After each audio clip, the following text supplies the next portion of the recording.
வேத வசனத்திற்கு நாம் திரும்புவோம். प्रभु के वचन की तरफ घूमेंगे. இந்த அருமையான நாளிலும் நம்முடைய ஆண்டவராகிய இயேசு கிறிஸ்து பிறந்த இந்த திருநாளிலே आज के दिन जो प्रभु यीशु पैदा हुए हैं, அவர் இறைவனாக இருக்கிறார். वो प्रभु है, அவர் இறைவனாகத்தான் இருக்கிறார். वो प्रभु है. இறைவனாக இருந்த தேவகுமார திருத்துவத்தின் இரண்டாவது நபர், आज प्रभु होकर जो कि त्रिएक का दूसरा व्यक्ति, அவர் மனுஷீகத்தை மனிதனை தன்னோடு இணைத்துக் கொண்டார். इंसान को अपने साथ जोड़ दिया.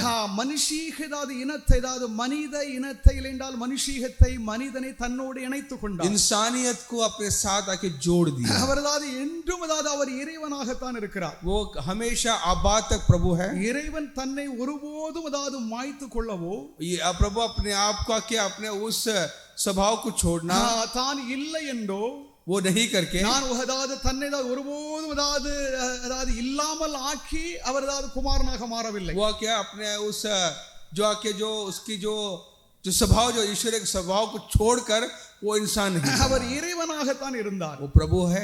பிதாவானவர் தம்முடைய குமாரனை, प्रभु परमेश्वर ने अपने बेटे को, அந்த குமாரனுடைய தெய்வீகம் மறைக்கப்பட்டிருந்தது. उसके ईश्वरता को छुपाया. அந்த தெய்வீகத்தை மறைத்துக் கொண்டது அந்த மனுஷீகம், அந்த மனித இயல்பு அந்த தெய்வீகத்தை மறைத்துக் கொண்டது. उस इंसानियत के स्वभाव ने प्रभु के ईश्वरीयता को छुपाया. தேவன் மனிதனாக மாறினார். प्रभु इंसान हुआ. அந்த ஒரு திருநாளை நாம் மகிமைப்படுத்தும்படியாக, ஆண்டவருக்கு ஆராதனை செய்யும்படியாக கர்த்தருடைய சமூகத்திலே நாம் வந்திருக்கிறோம். उस दिन को महिमा करने के लिए, मनाने के लिए कलीसिया यहाँ पर आए. ஒரு வசனத்தை நாம் வாசிப்போமாக. एक वचन पढ़ेंगे. 2 கொரிந்தியர் 9ஆம் அதிகாரம் 15வது வாக்கியம். 2 कोरिन्थियस 9वां अध्याय 15 वचन. 2 कोरिन्थियस 9:15.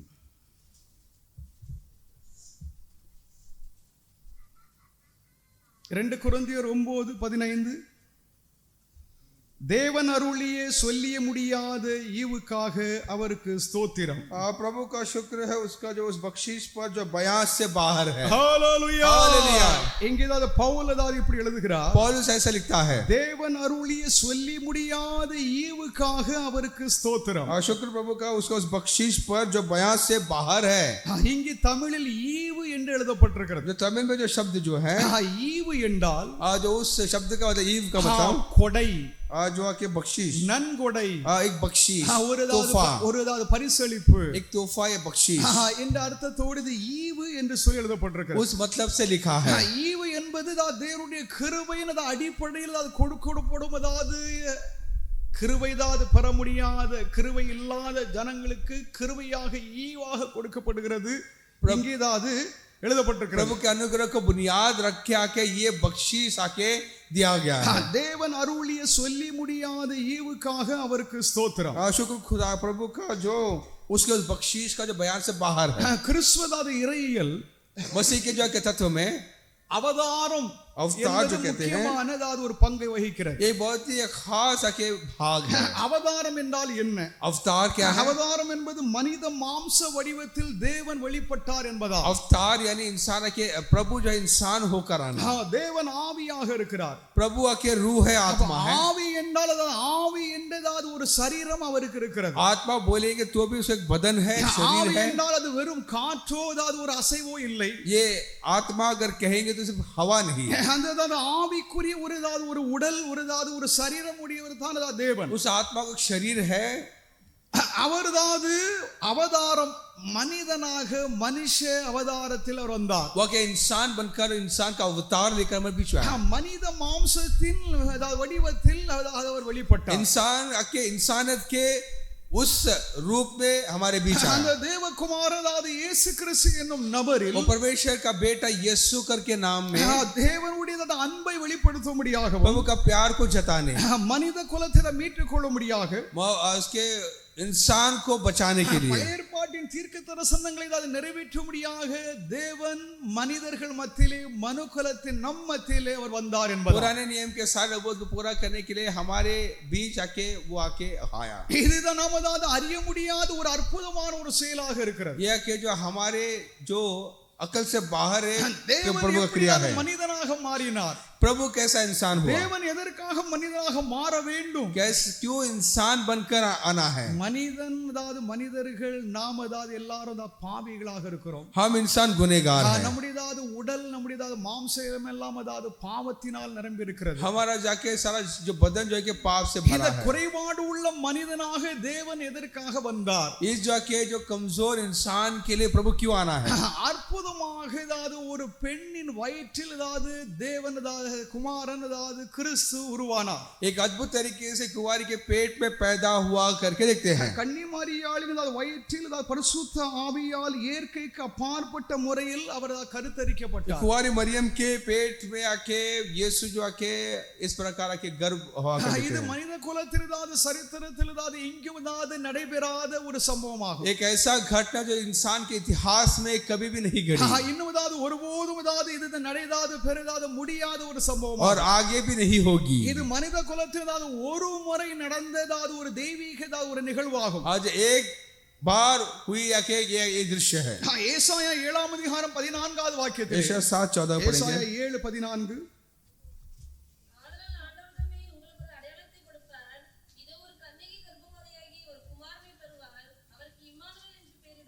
இங்கேதாவது தீர்க்கதரிசியாகி ஏசாயா என்ன சொல்கிறார் என்றால், यहाँ पर नबी यशायाह क्या कहता है, ஒரு அதாவது கன்னிகை அதாவது கர்ப்பவதியாகி ஒரு குமாரனை பெறுவாள். एक आके जो कुंवारी आके गर्भवती होगी।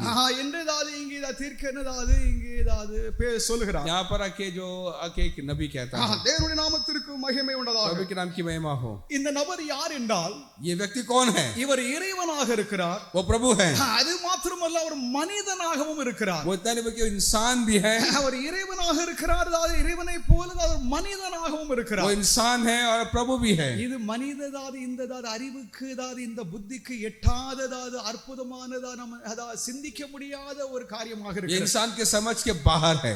இதை நாம் அதாவது எப்படி வழங்கிக் கொள்வது என்பது இறையல்வாதிகள் கிறிஸ்துவ விசுவாசிகள் எல்லா மனிதர்களும் அதாவது பெரிய கேள்வியில் அதாவது அவர்கள் அதாவது மூழ்கி இருக்கிறார்கள். इसके बारे में सभी लोग आके इस सवाल के जवाब ढूंढ रहे हैं। தேவனுடைய நாமத்திற்கு மகிமை। प्रभु की नाम की महिमा हो।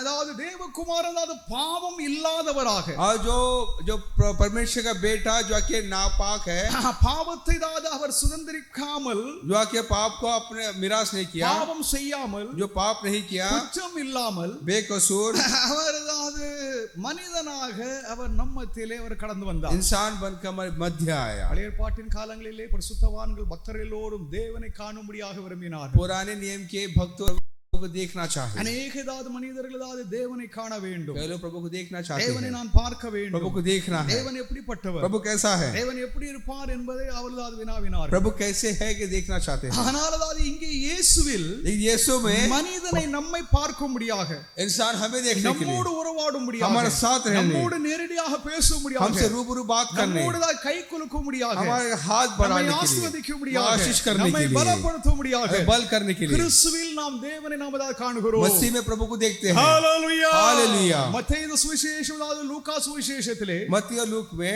இந்த அதாவது கிறிஸ்துவுடைய பிறப்பு அதாவது 1 2 அதாவது அதிகாரங்களிலே அதாவது குறிப்பிடப்பட்டிருக்கிறது. 1-2 अध्याय में हम देखते हैं। அதில் அதாவது என்ன குறிப்பிடப்பட்டிருக்கிறது उसमें என்றால், कहाँ पर क्या लिखा ஒரு है, கன்னிகை एक कुंवारी, மனித அதாவது உறவு இல்லாத அதாவது ஒரு அதாவது பரிசுத்தமான ஒரு கன்னிகை, एक ऐसा पवित्र कुंवारी जिसका कोई आके किसी मर्द से संबंध नहीं, இந்த அதாவது யூத பெண் அதாவது பக்தி உள்ளவளாக அவள் இருந்தாள். वो यहूदी स्त्री आके एक भक्ति स्त्री थी, அவள் அதாவது தேவனை விசுவாசிக்கிறவளாக प्रभु पर विश्वास करने वाली थी, தேவனை அவள் அதாவது நம்பி இருந்தார்கள். प्रभु पर आके उस पर विश्वास किया। எத்தனையோ கன்னிகைகள் कई कुंवारी மேசியாதா தன்னுடைய வயிற்றில் பிறக்க வேண்டும் என்று சொல்லி எதிர்பார்த்தார்கள். बोला कि इनका ये उम्मीद थी कि मसीह हमारे पेट में पैदा हो, ஆனாலும் तो भी காபிரியல் என்னும் தூதன் जिब्राइल करके மரியாளிடம் சொல்லுகிறாள், கிருபை பெற்றவளே வாழ்க. मरियम से कहते कि तू अनुग्रह पाई स्त्री அப்போ है। இந்த மரியாள் அதாவது கிருபை பெற்றதாவது ஒரே ஒரு மகளாக இஸ்ரவேலில் அவள் தென்பட்டாள். अनुग्रह पाई हुई एक ही स्त्री है मरियम। தேவனுடைய நாமத்திற்கு மகிமை प्रभु के உண்டாதாக. नाम की महिमा हो। இங்கே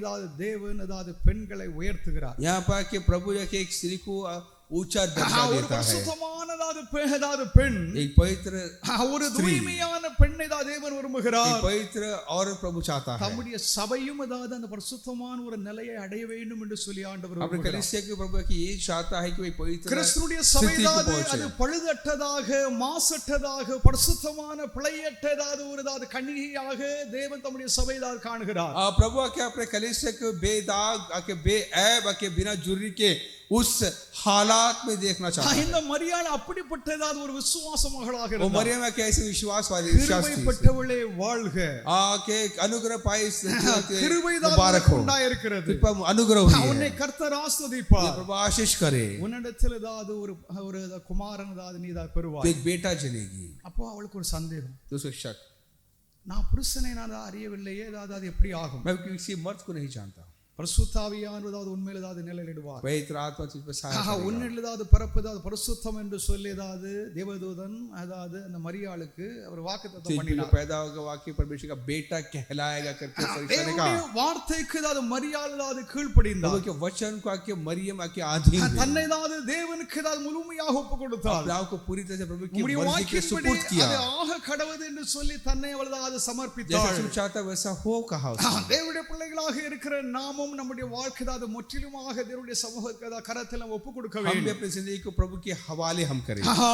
பழைய ஏற்பாட்டில் ஏதாவது இப்படி ஏதாவது மேசியா பரப்பா ஏதாவது கிறிஸ்து வருவார் என்று சொல்லி ஏராளமான தீர்க்கதரிசிகள் தீர்க்க தரிசனம் உரைத்து வந்தார்கள். पुराने नियम में कि मसीह आएंगे करके से कई आके नबूवत उन्होंने की। अनेकम பேர் ஏதாவது இயேசு கிறிஸ்துவை தரிசிக்க விரும்பினார்கள். अकेले प्रभु को देखना चाहते थे। இயேசு கிறிஸ்துவை ஆராதிக்க விரும்பினார்கள். प्रभु का आराधना करना चाहते थे। அவர்கள் காலத்திலே இயேசு கிறிஸ்து பறக்கவில்லை, வரவும் இல்லை. लेकिन उनके जमाने में कि मसीह आए नहीं। அதாவது பழைய ஏற்பாட்டுக்கும் புதிய ஏற்பாட்டுக்கும் இடையில 400 ஆண்டுகள் ஏதாவது ஒரு கேப் ஏதாவது ஒரு இடைவெளி ஏதாவது காலமாகும். नया और पुराने नियम के बीच में 400 साल का फासला था। மல்கியாவுக்கும் ஏதாவது மத்தேயு எழுதின சுவிசேஷத்திற்கும் 400 ஆண்டுகள் ஏதாவது ஒரு கேப் இருக்கு. मलाकिया की मत्ती के बीच के 400 साल का की दूरी आती है। மத்தேயு எழுதின சுவிசேஷத்தில் ஏதாவது முதல் முறையாக ஏதாவது வாக்குத்தத்தம் பண்ணப்பட்ட மேசியாவை குறித்து மத்தேயு எழுதுகிறார். मत्ती के मत्ती में ही है कि जो वादा किया हुआ मसीह के बारे बच्चे के बारे में वो लिखता है। அதாவது அந்த மேசியா யூதரை ஆளுகை செய்யும் ஒரு அரசனாக வருவார் என்று சொல்லி தம்முடைய சுவிசேஷத்தை அவர் எழுதுகிறார். वो मसीह जो है कि यहूदियों को राज करने वाला होगा करके लिखता है। இஸ்ரவேலுக்கு ஒரு மெய்யான ஒரு அரசன் அவசியம். इस्राएलियों को एक सच्चा राजा की जरूरत है। ஆட்சி செய்யும்படியாக தேவனால் அனுப்பப்பட்ட ஒரு மேசியா அவசியம். प्रभु से भेजा गया कि सच्चा मसीह की जरूरत है इस्राएलियों को। இஸ்ரவேலருக்கு அது நம்பிக்கையை, वो इस्राएलियों को இஸ்ரவேலருக்கு அவர்களுக்கு ஒரு விசுவாசத்தை, एक विश्वास, அவர்களுக்கு எதிர்காலத்திலே அவர்களை ஆசீர்வதிக்க தேவன் விரும்பினார். भविष्य में उनको आशीष करने प्रभु चाहता है। அவர்கள் மத்தியிலே தேவன் தம்முடைய குமாரனை அனுப்பினார். उनके बीच में प्रभु आए। தேவன் தம்முடைய குமாரனை தமிழர்கள் மத்தியிலேயோ प्रभु ने अपने बेटे को एक तमिलियन के बीच, இல்லை என்றால் ஒரு யூரோப்பியன் ஏதாவது மத்தியிலேயோ, या किसी यूरोपियन के बीच, இல்லை என்றால் ஒரு ஆப்பிரிக்கன் ஏதாவது இனத்தில் மத்தியிலேயோ, या किसी अफ्रीकन के बीच தேவன் அனுப்பவில்லை. प्रभु ने नहीं भेजा। தேவன் தம்முடைய குமாரனை ஏதாவது யார் மத்தியிலே ஏதாவது அனுப்பினார். प्रभु ने किसके बीच भेजा? ஆதி முதலாவது அவரோடு உடன்படிக்கை செய்திருந்ததாவது யூத ஜனங்கள் மத்தியிலே ஏதாவது தம்முடைய குமாரனை அவர் அனுப்பினார். जो क्या है जो कि शुरुआत से जो प्रभु ने यहूदियों से किया उनके बीच वो आया। அந்த உடன்படிக்கை ஏதாவது ஆரம்பத்தில் ஏதாவது ஆபிரகாமில் இருந்தது உடன்படிக்கை ஏதாவது ஆரம்பித்து वो अहद जो है, कॉवेनेंट जो है अब्राहम से शुरू हुआ। मलकिया वரைக்கும் அந்த உடன்படிக்கை ஏதாவது இருக்கிறது. वो के मलाकी तक हम देखते हैं। அந்த யூத ஜனங்கள் மத்தியிலே தேவன் தம்முடைய குமாரனை மேசியாவை தேவன் அனுப்பினார். और यहूदियों के बीच जाके मसीह को भेजता है। இந்த மேசியானாது அந்த இஸ்ரவேலருக்கு அந்த நம்பிக்கையை, விசுவாசத்தை, वो मसीहा के जाके इस्राएलियों के लिए एक भरोसा, एक उम्मीद देता है। வாங்கி இருக்கும் அந்த தேவ ஜனத்தை ஒன்று சேர்த்து पिछड़े हुए लोगों का फिर से जाके एक करने, அந்த ஜனத்தின் மூலமாக, उन लोगों के जरिए, அந்த யூத ஜனத்தினதான அவர்கள் மூலமாக उन यहूदियों के जरिए முழு உலகத்தை மீட்டுக் கொள்வது தேவனுடைய திட்டமாகும். अब तमाम दुनिया को उद्धार करने प्रभु का इरादा है। இதைத்தான் அவர் ஆரம்பத்தில் ஆபிரகாமுக்கு அவர் சொல்லியிருந்தார். यही है कि चीज है कि शुरुआत में अब्राहम से प्रभु ने कहा, உனக்குள் சகல உலகங்களும் எல்லா ஜனங்களும் ஆசீர்வாதமாக இருப்பார்கள். तुझ में के तमाम दुनिया के आशीष पाएंगे। அப்போ ஆபிரகாமின் அந்த வாக்குத்தத்தம், वो वादा जो अब्राहम को दिया, ஆபிரகாமுடைய குமாரனாகிய இயேசு கிறிஸ்துவில் அது நிறைவேறியது. अब्राहम का बेटा के यीशु में पूरा हुआ। தேவனுடைய நாமத்திற்கு மகிமை. प्रभु की नाम की महिमा हो। அவர் ஏதாவது ஒரு எளிமையான ஒரு மாட்டு தொழுவத்தில் ஒரு एक गरीब के परिवार में पैदा हुआ, सराय में पैदा हुआ। ஏசாயா தீர்க்கதரிசி என்ன சொல்கிறார் என்றால், यशायाह क्या कहता है? அவருக்கு ஏதாவது இம்மானுவேல் என்று தான் நீர் பேர் ஏதாவது இடுவாயாக। उसका नाम इमानुएल रखना। இம்மானுவேல் என்றால் इमानुएल मतलब தேவன் ஏதாவது நம்மோடு இருக்கிறார், தம்முடைய ஜனங்களோடு இருக்கிறார், நம்மோடு என்றும் வாசம் செய்கிறார் என்பதாம்। प्रभु हमारे साथ है। தேவனுடைய ஏதாவது மகிமை, ஏதாவது மாட்சிமை, प्रभु की जो महिमा, இந்த ஏதாவது குறைவான, जो अधूरी, பலவீனம் உள்ள, जो कमजोर, குறைபாடு உள்ள மனித மத்தியிலே தேவனுடைய மாட்சிமை ஏதாவது விளங்குகிறது। उनके बीच आके प्रभु क्या की जाके जो महानता को देखते हैं, தேவனுடைய மகிமை ஏதாவது விளங்குகிறது, उसके महिमा को देखते हैं। நம்மத்திலே தேவன் வந்தார், हमारे बीच प्रभु आए, நாம் தேவனை தேடுகிறோம், हम प्रभु को ढूंढते தேவனை हैं, பார்க்க வேண்டும், प्रभु को देखना चाहते हैं, தேவனை நான் காண வேண்டும், प्रभु को देखने के लिए चाहते நாம் हैं, எல்லோரும் விரும்புகிறோம்। हम सब चाहते हैं। ஆனால் நம் மத்தியிலே हमारे बीच ஒருவேளை நாம் இப்பொழுதாவது தேவனை ஏதாவது இயேசுவை நேரடியாக பார்க்கல, एक बार प्रभु के हम आगे रूबरू नहीं देखे, ஆனால் அதாவது மனிதர்கள் மத்தியிலே इंसान के बीच, இஸ்ரவேல் தேசத்திலே எருசலேம், அங்கே யூதயா, கலிலியா போன்றதாவது அந்த பகுதிகளிலே ஏதாவது இயேசு தேவன் ஏதாவது நேரடியாக மனிதனாக வாழ்ந்தார்। वहाँ के प्रभु के बीच आके, वहाँ के रूबरू आके, इंसानों के बीच आके वो आके वो जिया करके देखते हैं। தெய்வீக மாட்சிமை உள்ளவராக, आज ईश्वर जाके जब மனித महानता है, குறைபாடுகளிலே ஏதாவது அவர் பிறந்தார்। इंसान के कमजोरियों के बीच वो पैदा हुआ। மனிதர்கள் ஏதாவது எல்லா விஷயத்திலும் ஏதாவது குறைபாடு உள்ளவர், इंसान हर चीज बाके कमजोर है। இந்த குறைபாடு உள்ள ஏதாவது மனிதர்களுக்கு உள்ளாகவே इस कमजोर इंसान के बीच அந்த தெய்வீக மாட்சிமை, ईश्वर का जाके महानता, தெய்வீக வல்லமை, அவருடைய கனம் उसके सामर्थ्य, மனிதர்கள் आदर மத்தியிலே ஏதாவது வெளிப்பட்டது என்பதா। इंसानों के बीच आके वो जाहिर हुआ। ஆதலால் அப்படிப்பட்ட ஒரு இறைவனை நாம் அதாவது தொழுது கொள்ளும்படியாக வந்திருக்கிறோம்। ऐसे प्रभु का मके जो के दंडवत करने, நம்மை விட்டு வெகு தூரம் ஏதோ ஒரு உலகத்தில் இருக்கிற இறைவனை நாம் அதாவது வணங்கவில்லை, हमसे जो बहुत ही दूर है वैसे प्रभु को नहीं देखते। எங்கேயோ இருக்கிறார், कहाँ पर तो है, எங்க இருக்கிறாருன்னு தெரியல, कहाँ पर पता नहीं, இல்லை, ऐसा नहीं, அவர் அதாவது உங்களுக்குள் இருக்கிறார், आप में है, அவர் நம் மத்தியில் இருக்கிறார், हमारे बीच, அவர் நம்மோடு இருக்கிறார், हमारे साथ, ஹalleluya, हालेलुया, நம்மோடு ஒரு வாசம் செய்கிறார், हमारे साथ निवास करता है। அப்படிப்பட்டது ஒரு இறைவனை நாம் அதாவது தொழுது கொள்கிறோம், அவருக்கு நாம் ஆராதனை ऐसे प्रभु की हम दंडवत करते, उसकी आराधना करते हैं। கிறிஸ்துவுடையதான அன்பு, मसीह का प्यार, கிறிஸ்து தான் நம்ம மேல் அன்பு வைத்தார், मसीह ने हमसे मोहब्बत रखी, தேவனுடைய அன்பினாலே பிதாவானவர் தம்முடைய குமாரனை அன்பின் வடிவமாக அவர் நம்மத்திலே அவர் அனுப்பினார்। प्रभु यीशु का ये प्यार का के उस सूरत में हमारे बीच भेजा। ஆதலால் நாம் கிறிஸ்துவை ஆராதனை செய்ய வேண்டும், इसे मसीह की आराधना நன்றி करें, உணர்வோடு उस धन्यवाद दिल से, நாம் தேவனுக்கு நாம் ஆராதனை செய்ய வேண்டும்। उस एहसान मंद दिल से प्रभु की आराधना करें। கிறிஸ்துவுடைய அன்பு, प्रभु का प्यार, அவருடைய பெருந்தன்மை, उसकी बड़ी आखिर அவர் कार्य है। இறைவனாக ஏதாவது பிலிப்பியர் 2ஆம் அதிகாரம் ஏதாவது முதல் சில வருஷங்களில் ஏதாவது வாசித்து பார்த்தீர்கள் என்றால், और फिलिपियंस का दूसरा अध्याय कुछ वचन को पढ़ेंगे तो அவர் ஏதாவது தேவனாக ஏதாவது இருந்த போதும் वो प्रभु होकर அவர் தம்மை தாமே வெறுமையாக்கினார் என்று சொல்லி ஏதாவது பவுல் எழுதுகிறார்। अपने आप को खाली किया देखते हैं। அவர் இறைவனாக இருக்கிறார், वो प्रभु है, அவர் இறைவனாக இருந்த போதும் ये प्रभु होकर भी நான் இறைவனாகத்தான் இருப்பேன், நான் என்னை மாற்றிக்கொள்ள மாட்டேன் என்று சொல்லி அவர் ஏதாவது பிடிவாதமாக இருக்கவில்லை। मैं प्रभु ही रहूंगा, मैं अपने आप को नहीं बदलूंगा, ऐसे नहीं कहा। அதாவது அந்த பிடிவாதம், அதாவது தன்னுடைய அந்த அதிகாரத்தை அவர் ஏதாவது பிடித்து வைத்து இருக்கவில்லை, वो जिद नहीं किया करके देखते தம்மை हैं। அவர் வெறுமையாக்கினார், अपने आप को खाली किया, தம்மை அவர் தாழ்த்தினார், अपने आप को नम्र किया, அவர் மனித ரூபத்தில் வெளிப்பட்டார் என்று சொல்லி பவுல் தெளிவாக எழுதுகிறார்। इंसानी रूप को उसने आके अपनाया। இதுதான் அது பெருந்தன்மை, वही आके इसका जो कार्य है, பெருமதாது ஒரு தெய்வீக தாழ்மை, ये उसका के ईश्वर नम्रता है, அவருடைய மனத்தாழ்மையாகும், उसके मन नम्रता है। அவர் நம்மத்திலே வந்து நமக்கு தான் சேவை செய்தார், हमारे बीच है, हमारा आके उसने सेवा की, நம்மை மீட்டுக் கொள்வது அவருடையதாவது செயலாக இருக்கிறது, हमें छुड़ाने ही उसका के कार्य थी। நாம தான் தேவனை விட்டது, நாம் வெகு தூரம் போய்விட்டோம், प्रभु से बहुत दूर चले गए, நாம் தேவனிடம் சேர முடியாது, प्रभु के पास नहीं आ நாம் सकते, தேவனுக்கு சரியான ஒரு ஆராதனை செய்ய प्रभु के முடியாது, ठीक आराधना नहीं कर நாம் सकते, தேவனிடம் ஜெபிக்க முடியாது, प्रभु से प्रार्थना नहीं कर நாம் सकते, ஒன்றும் செய்ய हम முடியாது, कुछ भी नहीं कर सकते। தேவனை விட்டு தூரம் போயிருந்த நம்மை हाँ, प्रभु से दूर हमको தேவனோடு இணைக்கும்படியாக, प्रभु से जोड़ने के लिए, தேவனோடு நம்மை தான் प्रभु ஒப்புரவாக்கும்படியாக, से सुलह करने, தேவனுடைய குமாரன் அதாவது நம்மத்திலே ஏதாவது நமக்கு சார்பாக அவர் வந்தார், हमारे लिए हमारी तरफ से वो आया, நமக்காக தேவனிடம் பேசும்படியாக, हमारे लिए कि प्रभु से आके वकालत करने, நமக்காக தேவனிடம் ஏதாவது பரிந்து மன்றாடும்படியாக, हमारे प्रभु से के पिता से वकालत करने, இந்த குமாரன் தெய்வ குமாரன் நம்மத்திலே வந்தார்। परमेश्वर का बेटा हमारे बीच आया। அவதாரம், अवतार। அவதாரம் என்பது அதாவது தேவன் மனிதனாக மாறும், மனித மாம்சத்தில் வெளிப்படும் அதாவது ஒரு और செயலாகும். प्रभु इंसान होकर आना, அவர் நித்திய வார்த்தை என்று சொல்லி யோவான் वो சொல்றார். हमेशा क्या हुआ कि वचन है।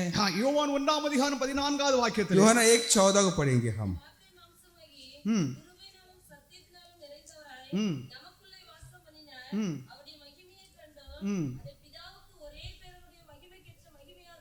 ஹalleluya. हालेलुया। இங்கே தேவனுடைய வார்த்தை என்று யோவான் அதாவது இங்கே சுட்டி காண்பிக்கிறார். यहाँ पर यूहन्ना के वचन करके वाक्य कर कहता है। அப்ப இந்த அதாவது தேவனுடைய வார்த்தை என்பது என்ன? ये वचन क्या है? தேவன் பேசுகிறார், प्रभु बातें करते हैं, தேவன் அதாவது உரைக்கிறார், प्रभु कहते हैं, தேவன் நம்மை போல் சிந்திக்கிறார், हमारे जैसा सोचता है, நம்மை போல் அவர் பேசுகிறார், वो बात करता அவர் है, பேசுகிறது எல்லாம் அப்படி நிறைவேறுகிறது. वो जो बात करता है होता है। அதாவது சிந்திக்கிறதை அதாவது காட்டிலும் जो सोचने से அவர் ज्यादा உரைக்கிற வார்த்தையானது அதாவது கிரியை செய்கிறது. वो जो कहता है और जो कहने के मुताबिक होता है। இங்கே அவருடைய வார்த்தை தேவன் என்று சொல்லி அதாவது யோவான் எழுதுகிறார். वो वचन प्रभु है कहता है।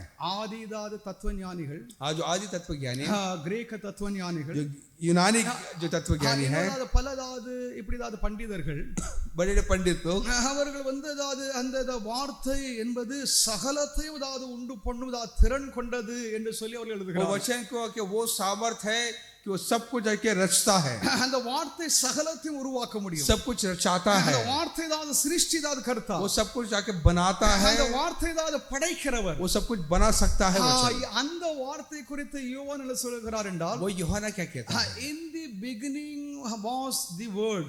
जो आदि में वचन था, அந்த வார்த்தை என்பது ஆதியிலே அந்த லோகோஸ் என்னும் அந்த வார்த்தை இருந்தது. वो शुरुआत से ही आदि से ही वचन था, அது தேவனுடைய வார்த்தையாகும். प्रभु का वचन है। அந்த வார்த்தை தேவனோடு இருந்தது. वो वचन प्रभु के साथ था, மூன்றாவது அந்த வார்த்தை தேவனாக இருந்தது. वो वचन भी प्रभु है करके அந்த காரியத்தை நாம் அதாவது கவனமாக பார்க்க வேண்டும். उसे हम क्या गौर से ஆதியிலே समझना है। வார்த்தை இருந்தது, आदि में அந்த வார்த்தை वचन था, தேவனோடு இருந்தது, वचन प्रभु के साथ அந்த था, வார்த்தையே தேவனாக இருந்தது. वचन ही प्रभु है। ஹalleluya. हालेलुया। பிதாவோடு குமாரன், அந்த வார்த்தை அதாவது பிதாவோடு தேவத்தோடு இருந்தது. जो पिता आके जो साथ था वो प्रभु, அந்த बेटा வார்த்தை वचन, தேவனாக இருந்தது. वो वचन ही प्रभु है। அந்த வார்த்தை மாம்சமாயிட்டு, वो वचन के देहदार बना हुआ कर देते हैं। அப்ப நான் ஏற்கனவே சொன்ன மாதிரி தேவன் அதாவது உரைக்கிறது, அவர் பேசுகிறது, அது அப்படி நடைபெறுகிறது. और प्रभु जैसा कहता है वैसा होता है। அவர் என்னத்தை சொல்லுகிறாரோ, वो क्या कहता है, என்னத்தை அவர் உரைக்கிறாரோ, वो क्या அது कहता அப்படி है நடைபெறும். वो होता है। அந்த வார்த்தை தேவனோடு இருந்தது, அந்த வார்த்தை தேவனாக இருந்தது. वो वचन प्रभु के साथ था, वो वचन प्रभु அந்த है, வார்த்தை மாம்சமாயிட்டு, वो आके देहदार हुआ देते हैं। இங்கே அந்த வார்த்தை மாம்சமாகி கிருபையினாலும் சத்தியத்தினாலும் நிறைந்தவராய் நமக்குள் வாசம் वो वचन பண்ணினார். के अनुग्रह और सच्चाई से मामूल होकर हमारे दरमियान रहा। நமக்குள் என்றால் மனிதர்களாகி நமக்குள், हमें इंसान हमें மனித குலம் அதாவது மனித குலத்திற்குள் आदम जात के अंदर அது அவர் அதாவது வாசம் பண்ணினார். वो निवास किया, அவருடைய மகிமையை கண்டோம். उसके महिमा को देखे, அந்த மகிமை அதாவது அப்போஸ்தலர்கள், சீஷர்கள், தேவனுடைய ஜனங்கள் எல்லோரும் கண்டார்கள். वो सब के उस महिमा को प्रेरितों ने देखे। அது பிதாவுக்கு ஒரே பேரானவருடையதாவது மகிமைக்கு ஏற்ற மகிமையாக இருந்தது. वो पिता का जाके महिमा के बराबर थी। பிதாவாகிய தேவன் மகிமைதான் உள்ளவராக இருக்கிறதை போல पिता परमेश्वर जैसा महिमा में அந்த है, வார்த்தை, वो वचन அந்த தேவகுமாரன் परमेश्वर का அவர் बेटा பிதாவை போலவே மகிமைக்குரியவராக இருக்கிறார் என்று சொல்லி இவர்கள் சாட்சியிடுகிறார்கள். बेटा भी देखिए उस पिता के बराबर महिमा में है। பிதாவும் குமாரனும் அதாவது ஏகமாக கடவுளாக இருக்கிறார்கள். पिता और बेटा के एक सा प्रभु है। நம்முடைய விசுவாசம் ஒரே கடவுள் தான், हमारा विश्वास एक ही ஒரே प्रभु है, தேவன் தான் உண்டு. एक ही प्रभु है, மூன்று கடவுள்கள் கிடையாது, ஒரே கடவுள். एक ही प्रभु அந்த है, ஒரே கடவுள் தான், एक ही மூன்று परमेश्वर, நபர்கள் இருக்கிறார்கள். 3 व्यक्ति है, ஒரு நபர் தான் பிதாவானவர், एक व्यक्ति पिता है, இரண்டாவது நபர் தான் குமாரனானவர், दूसरा व्यक्ति மூன்றாவது बेटा பரிசுத்த ஆவியானவர், और तीसरा இந்த व्यक्ति के மூன்று पवित्र பேரும் आत्मा। ஏகமாக கடவுளாக தேவனாக ये இருக்கிறார்கள். तीनों के एक सा प्रभु है देखते हैं। அந்த வார்த்தை वो वचन பிதாவானவர் அல்ல, पिता नहीं, பரிசுத்தாவியானவர் அல்ல, पवित्र आत्मा नहीं, அந்த வார்த்தை, वो वचन, அந்த தேவகுமாரன், परमेश्वर का बेटा, அது மாம்சமாயிட்டு वो आके देहधार हुआ அது देते हैं, மனிதனாக அது நம்ம மத்தியிலே அது வந்தது. वो इंसानों का हमारे मध्य आया. தேவனுடைய நாமத்திற்கு प्रभु के ஸ்தோத்திரம். नाम की महिमा இது हो. சரித்திரத்தில் அது ஒரு முறை அது நிகழ்ந்த ஒரு நிகழ்வாகும். एक ही बार जो आके हुई घटना है, இது மறுபடியும் அது ஒருபோதும் அது நிகழாது போவதும் இல்லை, दोबारा नहीं होगा அது ஒருபோதும் நிகழ்ந்ததும் இல்லை. और हुआ भी नहीं. அவர் நம்ம மத்தியிலே வாசம் செய்கிறார், हमारे मध्य रहा. தேவன் நம்மோடு இருக்கிறார். प्रभु हमारे साथ மத்தேயு है. 1 அதிகாரம் 23வது मत्ती வாக்கியத்திலே, 1 மத்தேயு 1:23, मैथ्यू 1:23. ம் அவருக்கு இம்மானுவேல் என்று பெயரிடுவார்கள் என்று சொன்னார். ம் இம்மானுவேல் என்பதற்கு தேவன் நம்மோடு இருக்கிறார் என்று அர்த்தம். இம்மானுவேல் என்பதற்கு தேவன் நம்மோடு இருக்கிறார் என்பது அதனுடைய அர்த்தமாகும். इमानुएल का मतलब है कि प्रभु हमारे साथ, தேவன் நம்மோடு இருக்கிறார். प्रभु हमारे நம்முடைய साथ, எல்லா துக்கங்களிலும், हमारे हर दुख நம்முடைய में, ஏதாவது எல்லா குறைவுகளிலும், हर कमियों में, நம்முடைய ஏதாவது எல்லா விதமான हर பலவீனங்களிலும் कमजोरियों में தேவன் நம்மோடு இருக்கிறார். प्रभु हमारे साथ இதை है. நீங்கள் वो உணர்கிறீர்களா? आप आके महसूस करते हैं நாம் क्या? அதை உணர வேண்டும். हम महसूस தேவன் करें நம்மோடு இருக்கிறார் प्रभु- என்ற விசுவாசமே ये विश्वास कि प्रभु हमारे இந்த साथ है, குறைவுகளிலிருந்து நம்மை தான் உயர்த்தும். हमें के हालात से आके ऊंचा தேவன் करेगा. என்னோடு இருக்கிறார், प्रभु हमारे தேவன் साथ है, நம்மோடு இருக்கிறார். प्रभु हमारे साथ है, இது நம்மை உயர்த்தும். ये हमें के இந்த ऊंचा करता விசுவாசம் है. நம்மை தான் மற்றவைகள் மீதான ஜெயத்தை நமக்கு ये தரும். विश्वास एक औरों से हमको जीत दिलाएगी, நமக்கு தான் வெற்றியை தரும். हमको जीत देती है. ஏசாயா 7 அதிகாரம் 14வது வாக்கியம், यशायाह 7:14. ஏசாயா 7:14. ஆதலால் ஆண்டவர் தாமே உங்களுக்கு ஒரு அடையாளத்தை கொடுப்பார். ம். இதோ ஒரு கன்னிகை கர்ப்பவதியாகி ஒரு குமாரனை பெறுவார். ம். அவருக்கு இம்மானுவேல் என்று பெயரிடுவார். தேவனுடைய நாமத்திற்கு மகிமை प्रभु के உண்டாவதாக. नाम की महिमा हो. தீர்க்கதரிசிகள் இதை சொன்னது அதாவது இங்கே அப்படியே நிறைவேறிட்டு. नबियों ने जैसे कहा वैसे पूरा हुआ, அப்ப தேவன் எதை திட்டம் பண்ணினாரோ அது அப்படியே நிறைவேறியது. जैसा प्रभु ने कहा वैसा हुआ. எபிரேயர் 1 அதிகாரம் 3வது வாக்கியம், इब्रानी 1:3. எபிரேயர் 1:3. இவர் அவருடைய மகிமை பிரவாசமும் அவருடைய தந்தையின் சொரூபமாய் இருந்து சர்வத்தையும் நம்முடைய வல்லமையினாலே வசனத்தினாலே காண்கிறவராய் தம்மாலே தாமே நம்முடைய பாவங்களை நீக்கும் சிருஷ்டிகரத்தை உண்டு பண்ணி உன்னதத்தில் உள்ள மகத்துவமானுடைய வலதுபார்சத்திலே உட்கார்ந்தார். ஹalleluya. हालेलुया. இந்த எபிரேயருக்கு எழுதின நிருபத்தின் அதாவது எழுத்தாளர் ये जो इब्रानी का जो है लेखक जो है, கிறிஸ்துவை அதாவது மகிமைப்படுத்தி அவர் எழுதுகிறார். मसीह की महिमा करके लिखता है. பழைய ஏற்பாட்டு அதாவது பலிமுறைகள், पुराने नियम का जो बलि जो है, பழைய ஏற்பாட்டு அதாவது ஊழியம் செய்த ஊழியர்கள், पुराने नियम का जो सेवा जो है, ஆசாரியர்கள், याजक हो இன்னும் ஏதாவது அங்கேதாவது காணப்படுவதாவது உடன்படிக்கைகள், या अहद हो, அதை காட்டிலும் இயேசு மேலானவர் என்பது இந்த புஸ்தகத்தின் அது கருப்பொருளாகும். उससे बढ़कर के वाक्य ऊंचा है करके ये के खास आके कार्य इस इब्रानी किताब की. இங்கே தான் பிதானவரானவர் அது குமாரனை தான் என் தேவனே என்று சொல்லி அவர் அழைக்கிறார். यहाँ पर पिता परमेश्वर बेटे को प्रभु करके पुकारता है, बुलाता है.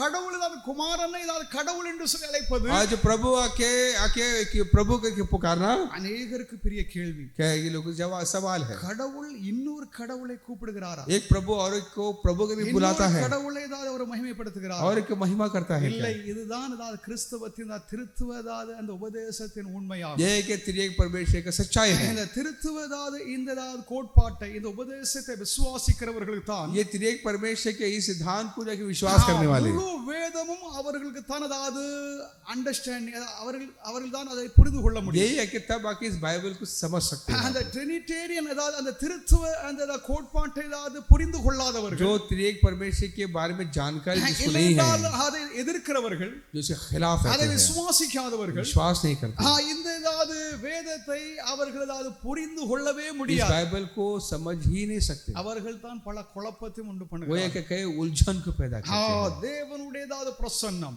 प्रभु का उपस्थिति, தேவன் நம்மோடு இருக்கிறார். प्रभु हमारे साथ है. தேவனுடைய பிரசன்னம் அதாவது செக்கைனா மேகம் அதாவது நம்மோடு அதாவது இன்னும் வாசம் செய்கிறார். प्रभु का जो शकीना जो है कि हमारे साथ हमेशा निवास करता है, நம்மை விசுவாசிக்கிறவர்களோடு தம்முடைய சபையோடு जो उस पर विश्वास करते हैं அவர் तो நம்மோடு कलीसिया पर இன்னும் வாசம் செய்கிறார். हमेशा हर पल निवास करता है हमारे बीच. புதிய ஏற்பாட்டின் பழைய ஏற்பாட்டின் வாக்குத்தத்தமாகும். आज जब नया नियम के पुराने नियम का वादा है, அவர் நம்மத்திலே வாசம் செய்கிறார். हमारे बीच निवास करता है. அப்போ பழைய ஏற்பாட்டிலே தேவனுடைய பிரசன்னம் அதாவது எங்கே இருந்தது என்றால் पुराने नियम में प्रभु का उपस्थिति कहाँ पर थी? ஆசரிப்பு கூடாரத்தில் தேவனுடைய பிரசன்னம் இருந்தது. मेल मिलाप के तंबू में थी. எங்கெல்லாம் அதாவது ஆசரிப்பு கூடாரம் அதாவது அதை ஏதாவது அமைத்தார்களோ, जहां जब प्रभु के उस मेल मिलाप के तंबू को या उन्होंने डाले, அங்கே தேவனுடைய பிரசன்னம் இருந்தது. प्रभु की उपस्थिति थी, அது தேவனுடைய ஆலயமாக இருந்தது. वही प्रभु की मंदिर थी. இங்கே இயேசு கிறிஸ்து நம்மத்திலே அவருடைய கூடாரத்தை அவர் அமைத்தார். वहां पर यीशु के अपने तंबू को यहाँ पर हमारे बीच में, அவர் நம்மத்திலே தான் வாசம் செய்கிறார். हमारे दरमियान निवास करता है. அவருடைய அந்த ஆசரிப்பு தான் அந்த கூடாரம், அந்த அவருடைய பிரசன்னம் நம்மத்தில் இருக்கிறது. आज जो मेल मिलाप के तंबू में उसकी उपस्थिति है. அந்த ஆசரிப்பு கூடாரத்தில் மூன்று பொருட்கள் இருந்தது. उसमें तीन चीज थे उस मेल मिलाप के तंबू में. அந்த மூன்று பொருட்கள் என்னவென்றால், तीन क्या चीज है? ஒன்று நியாயப்பிரமாணம், एक व्यवस्था, இரண்டாவது மன்னா, तीसरा मन्ना, மூன்றாவது ஆரோன் துளிர்த்த கோல். और जो आके हारून का लाठी जिसमें के जो இவைகளெல்லாம் இயேசு குறிப்பிடுகிறது, இயேசு பார்த்து பேசுகிறது. वो सब के यीशु को इशारा करती है. அந்த பிரசன்னம் இயேசு கிறிஸ்து எங்கே பிரசன்னமாக இருக்கிறாரோ, यीशु कहाँ पर उपस्थित होते हैं, எங்கே அவர் இருக்கிறாரோ, कहाँ पर है, எங்கே அவர் வாசம் செய்கிறாரோ, कहाँ पर निवास करते हैं, எங்கே அவர் தம்முடைய கூடாரத்தை அமைத்திருக்கிறாரோ, कहाँ पर अपना डेरा रखा है, எங்கே அவர் இருக்கிறாரோ, कहाँ पर है वो, அங்கே वहाँ पर நியாயப்பிரமாணம் இருக்கிறது. वहाँ पर व्यवस्था है. அங்கே கர்த்தருடைய வார்த்தையாகிய மன்னா இருக்கு. प्रभु का वचन जो के मन्ना है, அங்கே ஆரோனின் துளிர்த்த கோல் இருக்கு. और जो उस जो के हारून का लाठी है. தேவனுடைய நாமத்திற்கு மகிமை. प्रभु के नाम की महिमा. நியாயப்பிரமாணம் என்றால் என்ன? व्यवस्था क्या है? நியாயப்பிரமாணம் தேவனால் கொடுக்கப்பட்ட சட்ட திட்டங்களாகும். और जो प्रभु ने दिया कानून कायदा அந்த है, சட்ட திட்டங்களை இயேசு கிறிஸ்து முற்றிலுமாக கம்ப்ளீட்டா நிறைவேற்றி. उस कानून व्यवस्था को प्रभु यीशु ने पूरा किया. நீங்களும் நானும் வேற யாரும் ஈவன் யூதர்களும் நியாயப்பிரமாணத்தை நிறைவேற்றவில்லை. आप, मैं या यहूदी भी उस व्यवस्था को पूरा नहीं कर पाए. யாரும் நியாயப்பிரமாணத்தை முற்றிலுமாக 100% அதை நிறைவேற்ற முடியாது. कोई भी पूरा नहीं कर सकता उसे. அந்த தேவனுடைய சித்தம், அவருடைய நோக்கத்தை, நியாயப்பிரமாணத்தின் நோக்கத்தை இயேசு முற்றிலுமாக நிறைவேற்றினார். उस व्यवस्था का उस मकसद को यीशु ने पूरा किया, तमाम किया. எப்படி நிறைவேற்றுகிறார்? कैसा तमाम किया? நம்முடைய இருதயத்திலே, हमारे दिल में நியாயப்பிரமாணத்தை எழுதுகிறார். उस व्यवस्था को लिखता है. அவருடைய ஆவியின்படி நாம் நடக்கும்படியாக நம்முடைய இருதயங்களிலே அந்த பிரமாணத்தை எழுதி நம்மை நடத்தவர் செய்கிறார். आत्मिक जारी से आके हम चलने के लिए उसका व्यवस्था को हमारे दिल में लिखता है. இரண்டாவது இயேசு கிறிஸ்து ஜீவ அப்பம் என்று சொல்லி அவர் சொல்லுகிறார். दूसरा के प्रभु यीशु कहते हैं मैं कि जीवन की रोटी அந்த हूं. ஆசரிப்பு கூடாரத்தில் அந்த மன்னா, அந்த பொற்பாத்திரம் இருந்தது. वो आके या जो मेल मिलाप के तंबू में वो खैमे में रोटी थी, मन्ना थी. சொல்கிறார், நான் வானத்தில் இருந்ததாவது இறங்கின அப்பம் प्रभु என்று சொல்கிறார். प्रभु यीशु ने कहा कि आसमान से उतरा सच्ची रोटी मैं हूं. யோவான் 6:35 வாக்கியம். யோவான் 6:35. யோவான் 6:35. அவர்களை நோக்கி, ஜீவ அப்பம் நானே, என்னிடத்தில் வருகிறவன் ஒரு காலம் பசியடையான், என்னிடத்தில் விசுவாசமாயிருக்கிற ஒரு காலம் தாகமடையான். ஹalleluya, ஹalleluya. அந்த ஆசரிப்பு கூடாரத்திலே उस मेल मिलाप तंबू में மன்னா என்னும் அந்த பொற்பாத்திரத்தில் மன்னாவதாவது என்றும் அது அடுக்கப்பட்டு வைக்கப்பட்டிருந்தது. उस खैमे में हमेशा मन्ना रहती है. அது எதை குறிப்பிடுகிறது என்றால், वो क्या दिखाती है? இஸ்ரவேலருக்கு தேவனுடைய ஆசீர்வாதங்களை, प्रभु के अपने लोगों को आशीर्वाद, அவருடைய ஜனங்களுக்கு ஆகாரத்தை, अपने लोगों को रोटी, தன்னுடைய ஜனங்களை போஷிக்கிறார் என்பதை நினைவு கூறும் பொருட்டு அந்த மன்னா அந்த ஆசரிப்பு கூடாரத்தில் வைக்கப்பட்டிருந்தது. अपने लोगों को खिलाता करके उससे आके रख के नजर में रख के उस मन्ना को आके उस मेल मिलाप के तंबू में रखा गया. இங்கே ஆசரிப்பு கூடாரத்தில் இருந்த மன்னாவை போல இயேசு கிறிஸ்து आज जो उस मेल मिलाप के तंबू में जैसा मन्ना थी, தன்னை சொல்லுகிறார், वैसे यीशु अपने कहता है ஜீவ அப்பம் என்று சொல்லி அவர் मैं ही சொல்லுகிறார். जिंदगी का रोटी हूं. நம்முடைய ஜீவன், हमारा जिंदगी, வாழ்க்கை, हमारी जान, நமக்கு சகல ஆசீர்வாதங்களையும் இயேசு நமக்கு தருகிறார். हमारे लिए जो तमाम जो आशीर्वाद जो मिली यीशु हमें देता है. அன்றாட வாழ்க்கை ஒவ்வொரு நேரத்திலும் நமக்கு சகல தேவைகளும் கர்த்தர் हमारे சந்திக்கிறார். रोज की जो जरूरत है प्रभु यीशु पूरा करते हैं. கர்த்தர் நம்மை பலப்படுத்துகிறார். प्रभु हमें हिम्मत देता है. இயேசு கிறிஸ்து நம்மை ஊக்கப்படுத்துகிறார். यीशु हमें उत्साहित करता है, நமக்கு விசுவாசத்தை தருகிறார், विश्वास देता है. நம்மை இந்த ஆத்மீக வாழ்வில் நாம் நடக்கும்படியாக நம்மை ஊக்குவித்து நம்மை நடத்துகிறார். आत्मिक जिंदगी में इस सफर में उत्साहित करके हमें आके चलाता है.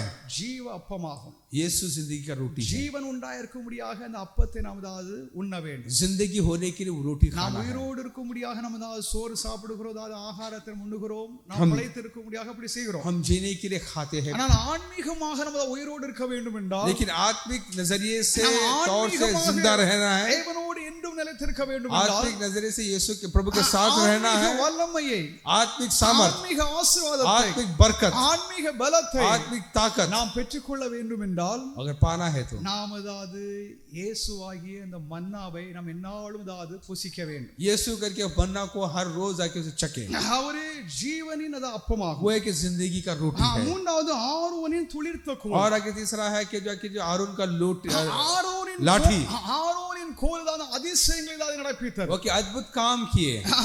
மோசேயானவர் எங்கெல்லாம் அவர் அதாவது அற்புதங்களை நடப்பித்தாரோ, मूसा ने जहां जाओ अद्भुत काम किया. அங்கேதாவது ஆரோன் தன்னுடையதாவது கோலை ஏதாவது அதை பயன்படுத்தினார். आरून के लाठी का इस्तेमाल किया. ஆரோனுக்கு மோசேக்கு உதவியாக ஆரோன் அதை பணியாற்றினார். मूसा का मददगार आके हारून का था देखते हैं. அந்த அதாவது கோல் எதை குறிக்கிறது என்றால் वो लाठी क्या அது दिखाती है? ஆசாரிய ஊழியத்தை அது குறிக்கிறது. वो कि एक सेवा को बताती है. அந்த ஆசாரிய ஊழியம் அதாவது மரணத்தின் மேல் ஜெயம் கொள்ளும் அதாவது ஒரு வல்லமை அதில் இருக்கிறது. वो याजक का सेवा जो कि बहुत पर फतह लेने वाला कि एक बड़ा एक सेवा है. அது இயேசுவாகிய அந்த மகா பெரும் ரட்சகர் वो यीशु करके जो महा उद्धार करता है, மரணத்தை அதாவது அவர் ஜெயித்து मौत को जीतकर அவர் அதாவது மகா பிரதான ஆசாரியனாக महायाजक होकर அவர் அதாவது மரணத்திலிருந்து அதாவது அவர் மறுபடியும் அதாவது உயிர் தெழும்புவார் என்றதாவது காரியத்தை நாம் அறிந்திருக்கிறோம். அதாவது அது நிறைவேறியது. मौत पर जीता है कि देखते हैं, वो हुआ भी देखते हैं. எபிரேயர் 4ஆம் அதிகாரம் 14 இலிருந்து வாசித்து பாருங்கள். इब्रानी 4:14 से पढ़ेंगे तो எபிரேயர் 4 வானங்களின் வழியாய் பரலோகத்திற்கு போன தேவகுமாரனாகிய இயேசு என்னும் மகா பிரதான ஆசாரியர் நமக்கு இருக்கிறபடியா நாம் பண்ணின அறிக்கையை உறுதியாய் பற்றிக் கொண்டிருக்க கடவோம். நம்முடைய பலவீனங்களை குறித்து பரிதபிக்க கூடாத பிரதான ஆசாரியர் நமக்கு இராமல் எல்லா விதத்திலும் நம்மை போல சோதிக்கப்பட்டும் பாவம் இல்லாதவராய் இருக்கிற பிரதான ஆசாரியர் நமக்கு இருக்கிறார். ஆதலால் நாம் இரக்கத்தை பெறவும் ஏற்ற சமயத்தில் சகாயம் செய்யும் கிருபையை அடையவும் தைரியமாய் கிருபாசனத்தில் சேரவும். ஹalleluya. हालेलुया. இங்கே நமக்காக ஒரு பிரதான ஆசாரியர் அதாவது என்றும் அதாவது அவர் ஊழியம் செய்து வருகிறார். हमारे एक भाई याजक हमारे लिए सेवा करता है. சில நாம அதாவது நம்ம ஒரு கேள்வி கேட்போம். कई बार सवाल उठाएंगे, இயேசு கிறிஸ்து இப்போ என்ன செய்கிறார்? आप प्रभु यीशु क्या करते हैं? இப்போ அவர் என்ன செய்கிறாருன்னு சொல்லுங்க பாப்போம். आप क्या करते हैं? இயேசு கிறிஸ்து இப்போ என்ன செய்கிறார்? अब यीशु क्या करते हैं? எப்படி நம்மோடு இருக்கிறார், கரெக்ட். அவர் இப்போ என்ன செய்கிறார்? அவர் என்ன பணியாற்றுகிறார்? इंटरसीड. எல்லாரும் சொன்னதா அதாவது எக்ஸ்பிளனேஷன் கரெக்ட் தான்.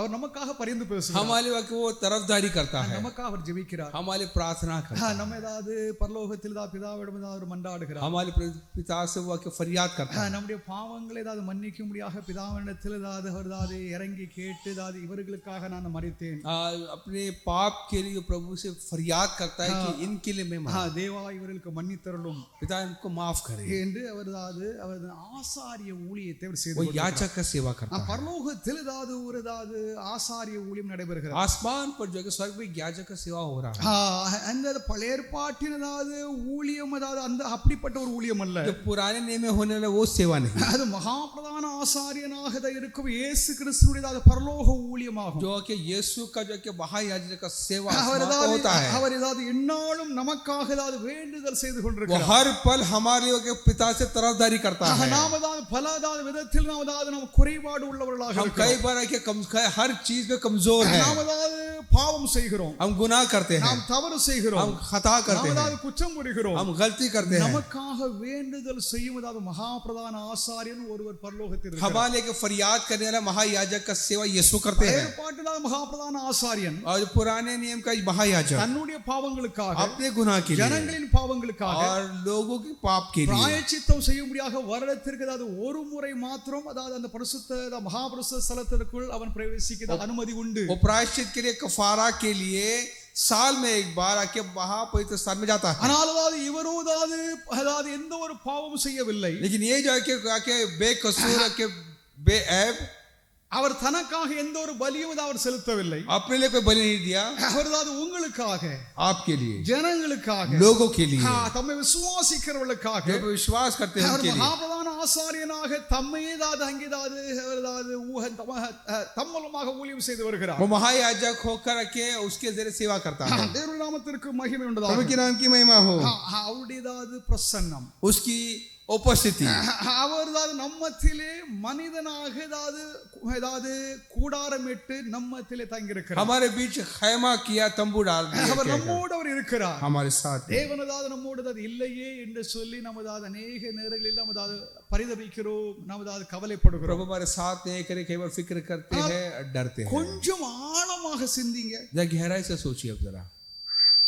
பதஷ்டத்தில் நமதாவது எதையும் சிந்திப்போம், जल्दबाजी में कुछ भी सोचते हैं. கொஞ்சம் அமைதியாக खामोश होकर நீங்கள் கொஞ்சம் ஆழமாக சிந்திங்க. गहराई से सोचिए. தேவன் நம்மோடு இருக்கிறார் என்பதை நீங்கள் உணர்வீர்கள். प्रभु हमारे साथ है. ஹalleluya. एहसास हमको होगा. தேவன் நம்மோடு இருக்கிறார். प्रभु हमारे साथ है. இம்மானுவேலாகிய தேவன் நம்மோடு அவர் இருக்கிறார். इमानुएल प्रभु हमारे साथ है. நம்மோடு அவர் வாசம் செய்கிறார். हमें निवास करता है. நம்மோடு அவர் கூடாரம் இட்டிருக்கிறார். हमें कैसा कि तंबू डाल के किया डाला है. கூடாரத்தில் அங்கே நியாயப்பிரமாணம் அவருடையதாவது சத்தியங்கள் நமக்கு நம்முடைய இருதயங்களில் எழுதப்படுகிறது. उसका उस जो व्यवस्था का जो है कि हमारे दिल में उसे लिखा है. அவருடையதாவது मन्ना அவருடைய வார்த்தை நம்மை ஏதாவது பலப்படுத்துகிறது, நம்மை ஆஸ்வதிக்கிறது. और जो मन्ना जो प्रभु का वचन में हिम्मत देती है. அந்த ஆரோனின் துளிர்த்த கோல், और जो प्रभु जो आरोन का लाठी, நம்முடைய மரணத்தை இருந்து நாம் ஜெயம் பெற்று நம்ம ஏதாவது மறுரூபம் அடைய இல்லையென்றால் உயிர் தெழும்ப ஒரு வல்லமை இயேசுவின் மூலமாக நாம் பெறுகிறோம். और के मौत से जीतने के लिए के जीव जिलाए जाने का सामर्थ हमें देता है. அது அந்த ஊழியத்தை மகாप्रधान ஆசாரியனாக இயேசுவின் மூலமாக அது செய்யப்படுகிறது. वो क्या सेवा जो है महायाजक यीशु के जरिए वो पूरा होता है. தேவன் நம்மோடு இருக்கிறார். प्रभु हमारे साथ है. இயேசு கிறிஸ்து பிறந்த நாள் அன்று, यीशु जिस दिन पैदा हुआ, என்றைக்கு ஏதாவது பிறந்தாரோ, कब पैदा हुआ, அவர் டிசம்பர் 25 தான் பிறந்தார் என்று சொல்லி நான் ஏற்கனவே சொல்லிட்டேன். जैसे मैंने कहा कि 25 दिसंबर को पैदा होकर के नहीं है, அவர் பிறக்கவில்லை என்று சொல்லிட்டேன். ऐसे मैंने कहा. मैंने என்றைக்கு அவர் பிறந்தாரோ जब भी पैदा हुआ அந்த தினத்திலே उस दिन பரலோகம் ஏதாவது மகிழ்ந்தது. आसमान झूम उठा. பரலோகம் மகிழ்ந்தது. आसमान के झूम उठा. அங்கே ஏதாவது பெரிய ஏதாவது தூதர்கள் ஏதாவது கூட்டம், ஒரு சேனை ஏதாவது தோன்றி, फरिश्तों का आके जमात आके आई. அவர்கள் தேவனை ஏதாவது பாடுகிறார்கள். वो के प्रभु की गीत गाते हैं, தேவனை துதிக்கிறார்கள். प्रभु की आके बड़ाई करते हैं. உன்னதத்தில் இருக்கும் தேவனுக்கு மகிமை, आसमान पर जो प्रभु उसकी महिमा हो, மனிதர் மேல் சமாதானம், लोगों में शांति, என்று ஏதாவது அவர்கள் தேவனை ஏதாவது துதிக்கிறார்கள். वो प्रभु की स्तुति करते हैं. லூக்கா 2 அதிகாரம் 10வது வாக்கியத்திலே, लूक 2:19,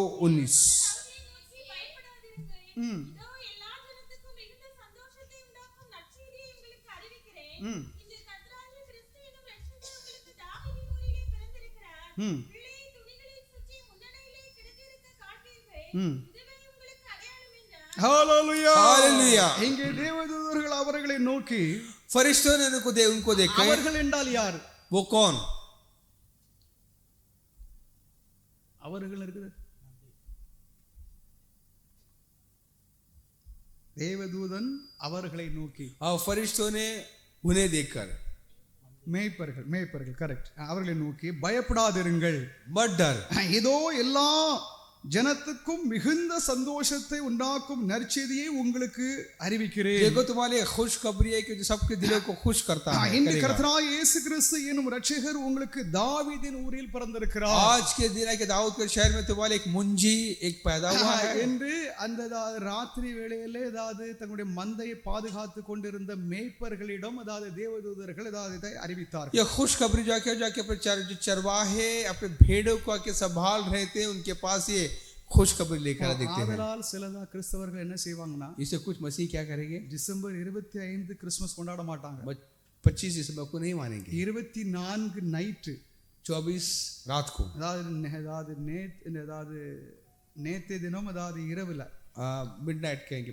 அந்த 24 ஒரு 12 மணி ஏதாவது 11-12 மணி இருக்கலாம், या 12 बजे 1 बजे पकड़ लीजिए. அப்பொழுது அவர்கள் ஏதாவது கிறிஸ்மஸை கொண்டு तब வருவாங்க. आके वो क्रिसमस मनाते हैं. அது காரணம் என்னவென்றால், वजह क्या है, அந்த தூதர்கள் ஏதாவது இயேசு கிறிஸ்து பிறந்த நேரம் ஏதாவது பகலில் அவர் பிறக்கவில்லை, ஏதாவது இரவு காலங்களிலே பிறந்தார் என்பதை ஏதாவது இந்த வசனத்தை எடுத்துக்கொண்டு அவர்கள் அதை இதை ஆசரிப்பார்கள். ये दिखाने के लिए प्रभु यीशु जो कि रात में पैदा हुआ है करके इस वचन की बुनियाद से பொதுவாக அவர்கள் கிறிஸ்மஸ் ஈவ் என்று சொல்லுவார்கள். खास करके क्रिसमस ईव कहते हैं. அதாவது கிறிஸ்மஸ்க்கு முந்திய இரவு, जो क्रिसमस के एक रात पहले. தேவனுடைய நாமத்திற்கு மகிமை. प्रभु के नाम की महिमा हो. இங்கே அதாவது தூதர்கள் அவர்கள் தேவனை பாடுகிறார்கள். यहाँ पर फरिश्ते के गीत गाते हैं. தேவனை பாடி அவர்கள் மகிழ்கிறார்கள். प्रभु का गीत गाकर महिमा करते हैं. நீங்கள் அதாவது 13வது வாக்கியத்தை வாசிக்கலாம்.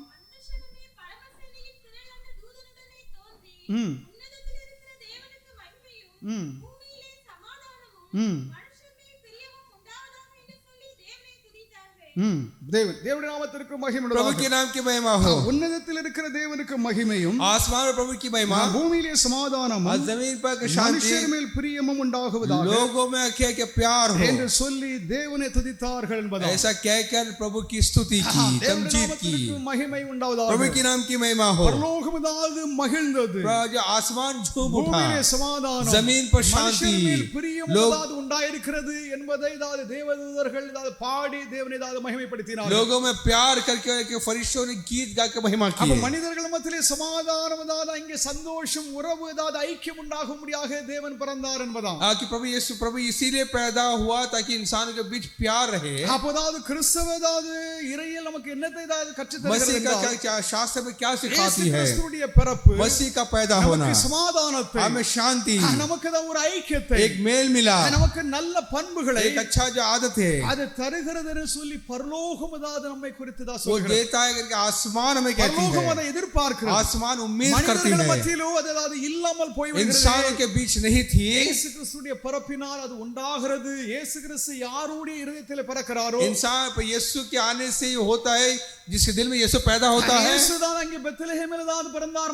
என்று மாத்திரமல்ல, यीशु से बेथलेहम में पैदा नहीं हुआ. இயேசு நமது ஒவ்வொருடைய இருதயத்தில் தான் பிறந்திருக்க வேண்டும். यीशु के हर दिल में पैदा हो. நம்முடைய இருதயத்தில் தான் உண்மையாக அவர் பிறந்திருந்தால் हमारे दिल में वाकई पैदा हुआ तो நாம் சமாதானத்துடன், हम शांति से நாம் பிறரோடு ஐக்கியமாக, और उसे एक मेल मिला, நாம் சந்தோஷத்துடன் தான் இருப்போம் हाँ, என்பதில் खुशी से रहेंगे. எந்த ஒரு சந்தேகமும் இல்லை. इसमें कोई शक नहीं. தேவனுடைய நாமத்திற்கு प्रभु ஸ்தோத்திரம். के नाम की महिमा हो.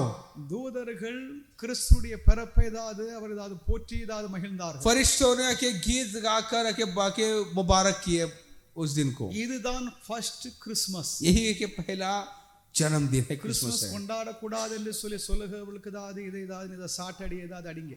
जो क्रिसमस नहीं मनाने कहते हैं उनको ये वचन बताइए. பரலோகமே அதாவது இயேசு கிறிஸ்துடைய பிறப்பை அதாவது கிறிஸ்மஸ் அதாவது கிறிஸ்மஸ் என்றால் क्रिसमस का मतलब है ஆராதனையாகும். आराधना. பொதுவாக வந்து அதாவது கத்தோலிக்கர்கள் அதாவது கத்தோலிக்க சபை அதாவது உருவானதாவது அந்த ஆரம்ப அதாவது யுகங்களில் जो कैथोलिक की शुरुआत जब हुई थी, அவர்கள் அதாவது அவர்கள் மத்தியில் இருந்த பிஷப்மார்கள் ஆயர்கள், उनके बीच बिशप जो है, அவங்க மத்தியில் இருந்த பெரிய பெரிய பண்டிதர்கள், जो बड़े बड़े जो पंडित है, கிறிஸ்மஸ் என்ற அதாவது ஒரு பெயரை அவர் சூட்டினார். उन्हें क्रिसमस करके नाम दिया. இப்ப நாம அதாவது ஆங்கிலத்துல கிறிஸ்மஸ் என்று சொல்லி படிக்கிறோம். हम क्रिसमस करके हम कहते हैं. MAS மஸ் என்பது MAS जो मस जो है, பொதுவா கத்தோலிக்கர்கள் வந்து அதாவது மாஸ் அனுஷ்டிப்பார்கள். जो आमतौर पे कैथोलिक जो है मास कहते हैं. மாஸ் என்பது मास है ஒரு ஆராதனையாகும். एक आराधना है. அதிலும் விசேஷமாக उसमें खास करके திருவிருந்து ஆராதனையாகும். वाक्य प्रभुजन का आराधना, அதுதான் அவங்க ஆராதனை. वही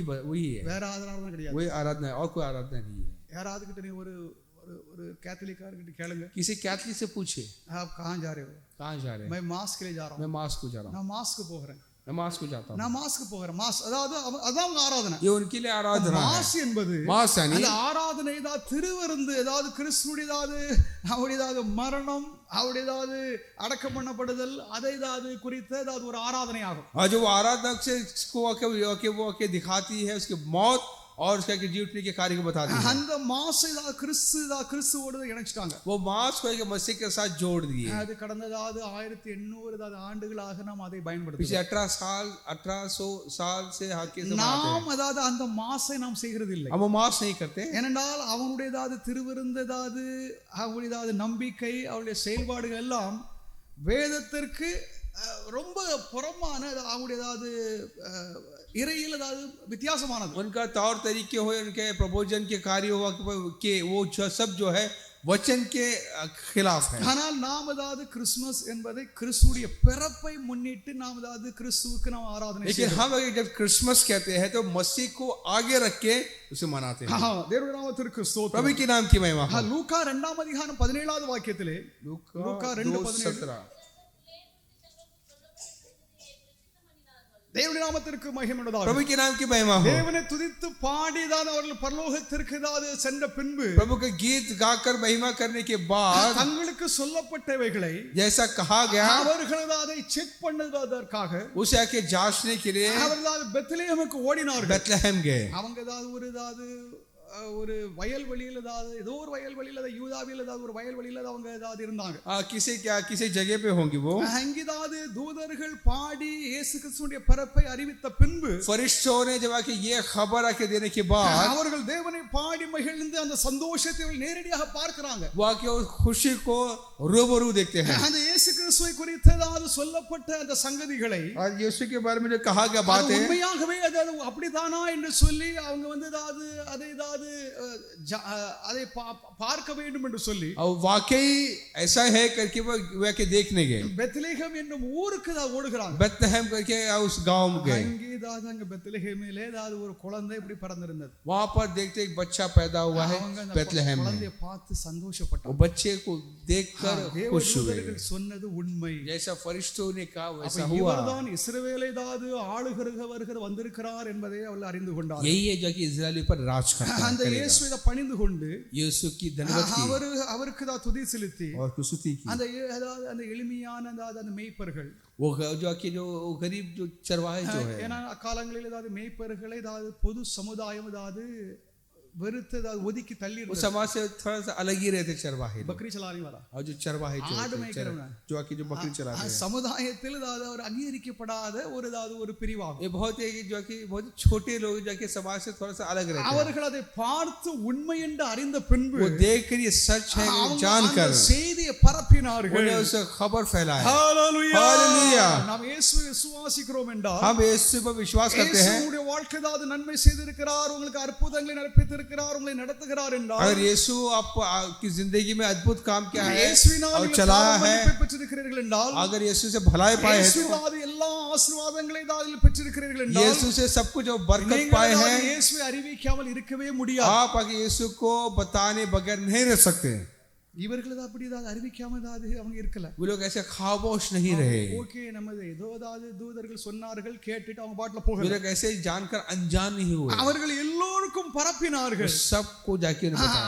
அதை பரப்பி அந்த செய்தி தான் பரவ सबको फैलाया। அவர்கள் ஊழியம் செய்தார்கள்। सेवा के देखते நாமும் இயேசு கிறிஸ்துவை தான் நாம் பிறருக்கு நாம் கண்டிப்பாக हम भी அறிவிக்க வேண்டும்। यकीनन औरों को यीशु के தேவனுடைய बारे में நாமத்திற்கு மகிமை प्रभु के नाम की महिमा हो। இயேசு கிறிஸ்து பிறந்துட்டார்। यीशु पैदा हुए தூதர்களும் அதாவது இயேசுவை கனப்படுத்தினாங்க, அதாவது கிறிஸ்மஸ் கொண்டாடினாங்க। और जो फरिश्तों ने भी यीशु की आके उन्होंने आदर किए और मनाए। இந்த மேய்ப்பர்களும் அதாவது கிறிஸ்மஸ் கொண்டாடினாங்க। और ये चरवाहे ने भी क्रिसमस मनाए। இன்னொரு கிறிஸ்மஸ் ஏதாவது அவங்க பண்றாங்க। और एक व्यक्ति क्रिसमस मनाते हैं। அந்த கிறிஸ்மஸ் எப்ப தெரியுமா? वो कब है? 40 நாட்கள் கழித்து 40 दिन के बाद। அதாவது கிழக்கில் இருந்து அதாவது சாஸ்திரிகள் இந்த குழந்தை பாலகனை பார்க்க முடியாக அவர்கள் பிரயாணப்பட்டு வருகிறாங்க। ये मजूसी जो है इस बच्चे को देखने के लिए पूर्व से सफर करके आते हैं। ஒரு மாதம் அதாவது அதற்கு அதாவது மேலாக அவர்கள் பிரயாணப்பட்டு வருகிறாங்க। वो आके इस प्रकार सफर करके आते हैं। அவர்கள் புறஜாதியான பண்டிதர்கள் வான சாஸ்திரிகள்। ये मजूसी है जो आके जो गैर कौम के लोग हैं। இவர்கள் அதாவது இஸ்ரவேலர்கள் அல்ல, वो इजरायली नहीं, இவர்கள் யூதர்களும் அல்ல, यहूदी भी नहीं இறைவனை है, குறித்து ஒன்றும் தெரியாது, प्रभु के बारे में कुछ नहीं जानते, பழைய ஏற்பாடு தெரியாது, पुराने नियम नहीं जानता, தெரியாது, कुछ नहीं जानते। ஆனால் அவர்கள் तो भी கிழக்கிலே ஏதாவது ஒரு நட்சத்திரத்தை பார்க்கிறாங்க। पूर्व में एक सितारा को देखे। அந்த நட்சத்திரத்தை பார்த்த உடனே அவர்கள் அதிர்ச்சி वो அடைந்தார்கள்। सितारा देखते हैरान हुए। இது எங்கேயோ ஒரு இடத்துல ஏதாவது இந்த நட்சத்திரத்தை நாம் பார்க்கிறோம், இது ஒரு அரசனுடைய நட்சத்திரமாமே என்று சொல்லி அவர்கள் வியந்து இருக்கிறாங்க। ये सितारा कहाँ पर इशारा कर रहा है, किसी राजा के संकेत करती है। இந்த சாஸ்திரிகள் ये मजूसी जो है அதாவது ஒரு அரசனுடைய நட்சத்திரமாக அவர்கள் அதை எண்ணுகிறார்கள்। ये क्या कि सितारा एक राजा को आके इशारा करने वाला एक सितारा करके जान गए। வான சாஸ்திரிகள் जो आसमान को जाके जो समझते हैं, ஏதாவது ஆராய்ச்சி செய்கிறவர், आसमान जो मंडल को जाके जो खोज करते हैं, கிரகங்கள், जो मंडल है, நட்சத்திரங்கள், जो सितारे हैं, ஏதாவது உலக ஏதாவது இந்த ஏதாவது அண்டங்களை ஏதாவது ஆராய்ச்சி செய்கிற நிபுணர்கள், और जो दुनिया के जो आके जो उस जो ग्रह के जो आके जो उस हरकतों को समझने वाले, பாரசீக பாபிலோனிய தேசத்தில் ஏதாவது இவர்கள் ஏதாவது இருந்து வந்திருக்கலாம் என்று சொல்லி ஏதாவது யூகிக்கப்படுகிறது. एक तरह से कि वो फारस देश से आया होगा करके ऐसा मानना है. இவர்கள் ஏதாவது அந்த நட்சத்திரத்தை பார்த்து கண்டிப்பாக அந்த அரசனை நாம் ஏதாவது கனம் பண்ண வேண்டும், அவருக்கு நாம் ஏதாவது பரிசுகளை செலுத்த வேண்டும் என்று சொல்லி அவர்கள் ஓடோடி வருகிறாங்க. इस सितारा को देखे कैसे भी इस राजा को हम जरूर आके देखना है, उसका दर्शन करना है करके वो आके सफर किए देते அவங்க हैं. வந்ததாவது பார்க்கும் பொழுது वो आने के बाद மாட்டு தொழுவத்துல இயேசு இல்ல, यीशु जाके இயேசு चरनी में नहीं, ஏதாவது ஒரு வீட்டில் இருக்கிறார். वो एक घर में है. இப்போதாவது 40 நாட்கள் ஆயிட்டு கொஞ்சம் பெரியவர் ஆயிட்டார். अब थोड़ा बड़ा हो चुका है. அப்போ அதாவது வசனத்தில் என்ன சொல்லப்படுது என்றால், बच्चे में क्या लिखा है? அதாவது 2 வயதிற்கு உட்பட்ட ஏதாவது ஒரு காலம் என்று சொல்லி ஏதாவது சுவிசேஷாளர்கள் ஏதாவது குறிப்பிடுகிறார். 2 साल के आसपास होगा करके அப்போ कहना है. ஒரு அளவுக்கு ஏதாவது இயேசு கிறிஸ்து ஏதாவது 1-2 வயது இருக்கும் சின்ன குழந்தை தான். 2 साल के अंदर ही हो सकता है यीशु. அந்த குழந்தையை बच्चे को அதாவது இஸ்ரவேலின் அரசன் என்று அவர்கள் அங்கீகரித்தார்கள். इजराइल का राजा करके उसे अंगीकार किए. எந்த ஒரு குழந்தையும் அதாவது யாரும் அதாவது இப்போ ஒரு 70 வயசுல நம்முடைய தேசத்தின் ஏதாவது ஒரு பிரசிடென்ட் இருக்காரு வச்சுக்காங்க. अभी 70 साल का प्रेसिडेंट होगा तो அந்த பிரசிடென்ட் வந்து அதாவது 2 வயசுல ஏதாவது this child is the president of இந்தியான்னு சொல்லிட்டு யாரும் ஏதாவது சொல்ல மாட்டாங்க, யாருக்கும் தெரியாது. ऐसा कोई भी ऐसा नहीं कि 1-2 साल के बच्चे को नहीं कहेगी कि वाकई इस देश का वो के राष्ट्रपति है. ஆனால் அதாவது இந்த ஞானிகள் ये जो मजूसी जो है இஸ்ரவேலின் அரசன், इजराइल का राजा है, இதுதான் தேவனால் அனுப்பப்பட்டதா தேவகுமாரன் அதாவது இவரது அரசன் ராஜா என்று ये प्रभु से भेजा गया राजा है. அந்த குழந்தைக்கு முன்பாக பெரிய பண்டிதர்கள் ஏதாவது தெண்டனிட்டு பணிந்தார்கள். वो आके जो बड़े सरदार जो पंडित आके बच्चों के सामने अपने आप को सर झुकाए देखते हैं அவருக்கு முன்பாக காணிக்கைகளை ஏதாவது அவர்கள் और செலுத்தினார்கள். भेंट दिए. அதாவது காணிக்கைகள் என்னவென்றால் क्या भेंट है? பொன்னை ஏதாவது கொடுத்தார். सोना को दिए. பொன் सोना தெய்வீகத்தை குறிக்கிறது. ईश्वरता को दिखाती है. இவர் அதாவது தெய்வமானவர், இவர் தெய்வத்துக்குரியவர், या के प्रभु का प्रभु है करके, தெய்வீக சுபாவம் உடையவர், या के प्रभु का उस स्वभाव उसमें है.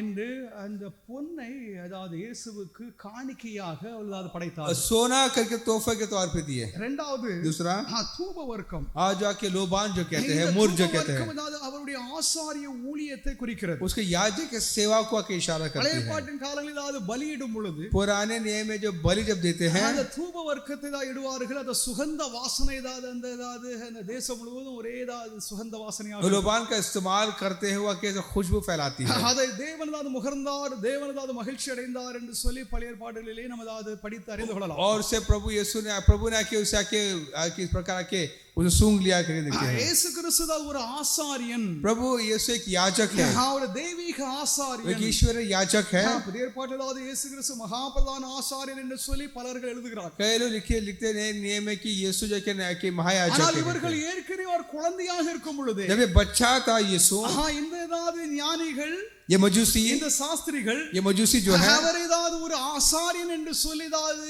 இந்த தூப வர்க்கத்தை காணிக்கையாக ஏதாவது ये கொடுக்கிறார். लोबान देखकर कि ये कहना चाहते कि एक याजक है करके. பொன் सोना தூப வர்க்கம் ये लोबान அக்காலங்களிலே उस जमाने में அது லட்சக்கணக்கானது, அது விலை ஏதாவது மதிப்புள்ளது. लाखों का वो कीमत है उसका. அது ஏழைகள் ஏதாவது வீட்டுல இருக்காது, गरीबों के घर में नहीं होता, யாரும் வாங்கவும் முடியாது. कोई नहीं ले सकता. ஆனால் இவர்கள் வந்தவர்கள், ये जो आए हैं, இவர்கள் பெரிய ஏதாவது சாஸ்திரிகளாக பெரிய பண்டிதர்களாக இருக்கிறாங்க. बड़े बड़े शास्त्री है, बड़े पंडित हैं. பொன்னை கொடுத்தார்கள், सोना दिए, தூப வர்க்கத்தை கொடுத்தார்கள். लोबान दिए. அது வந்து ஏதாவது இந்த ஆசிய கண்டங்களிலே ஆசிய கண்டத்தில் ஏதாவது உருவாகும் ஏதாவது ஒரு பிசினி ஏதாவது ஒரு தைலமாகும். अब जो आशिया खंड में आके देखते हैं इसको, தேவனுடைய நாமத்திற்கு மகிமை. प्रभु के नाम की महिमा हो. மூன்றாவது வெள்ளை போலத்தை और கொடுத்தார்கள். के गदरस दिए करके मुर दिए. வெள்ளை போலம் எதற்காக என்றால், किसने दिए हैं? இயேசு கிறிஸ்து ஒரு தீர்க்கதரிசி एक नबी है, என்று அடையாளப்படுத்துவதற்கு அதையும் கொடுத்தார்கள். वो इसके लिए करके दिया देखते हैं हम. இப்போதாவது சுவிசேஷங்களிலே 3 பேர்கள் தான் வந்தார்கள், और खुशखबरी में से 3 ही लोग आए करके எழுதப்படல. लिखा नहीं है. ஆனால் பொதுவாக ஏதாவது சித்திரங்களிலே ஏதாவது 3 சாஸ்திரிகள் ஏதாவது ஒட்டகங்களிலே அவர்கள் ஏதாவது பிரயாணப்படுகிறதை நம்ம அநேகம் பேர் பார்த்திருக்கிறோம். नहीं आमतौर पे पिक्चर में देखते हैं 3 अके लोग अके ऊंट में सवार करते आते देखते ஆனால் हैं, அதாவது புதிய ஏற்பாட்டில் ஏதாவது 3 பேர் தான் வந்தார்கள் என்று சொல்லி எழுதப்படவில்லை. लेकिन 3 लोग ही आए करके नहीं लिखा है. ஆனால் 3 ஏதாவது இந்த ஏதாவது விலை ஏதாவது மதிப்புள்ள இந்த ஏதாவது பொருட்களை இந்த ஏதாவது பரிசுகளை அவர்கள் கொடுத்தார்கள், लेकिन காணிக்கை 3 கொடுத்தார்கள். व्यक्ति 3 अके बहुत ही कीमती तोहफा दिया यीशु को.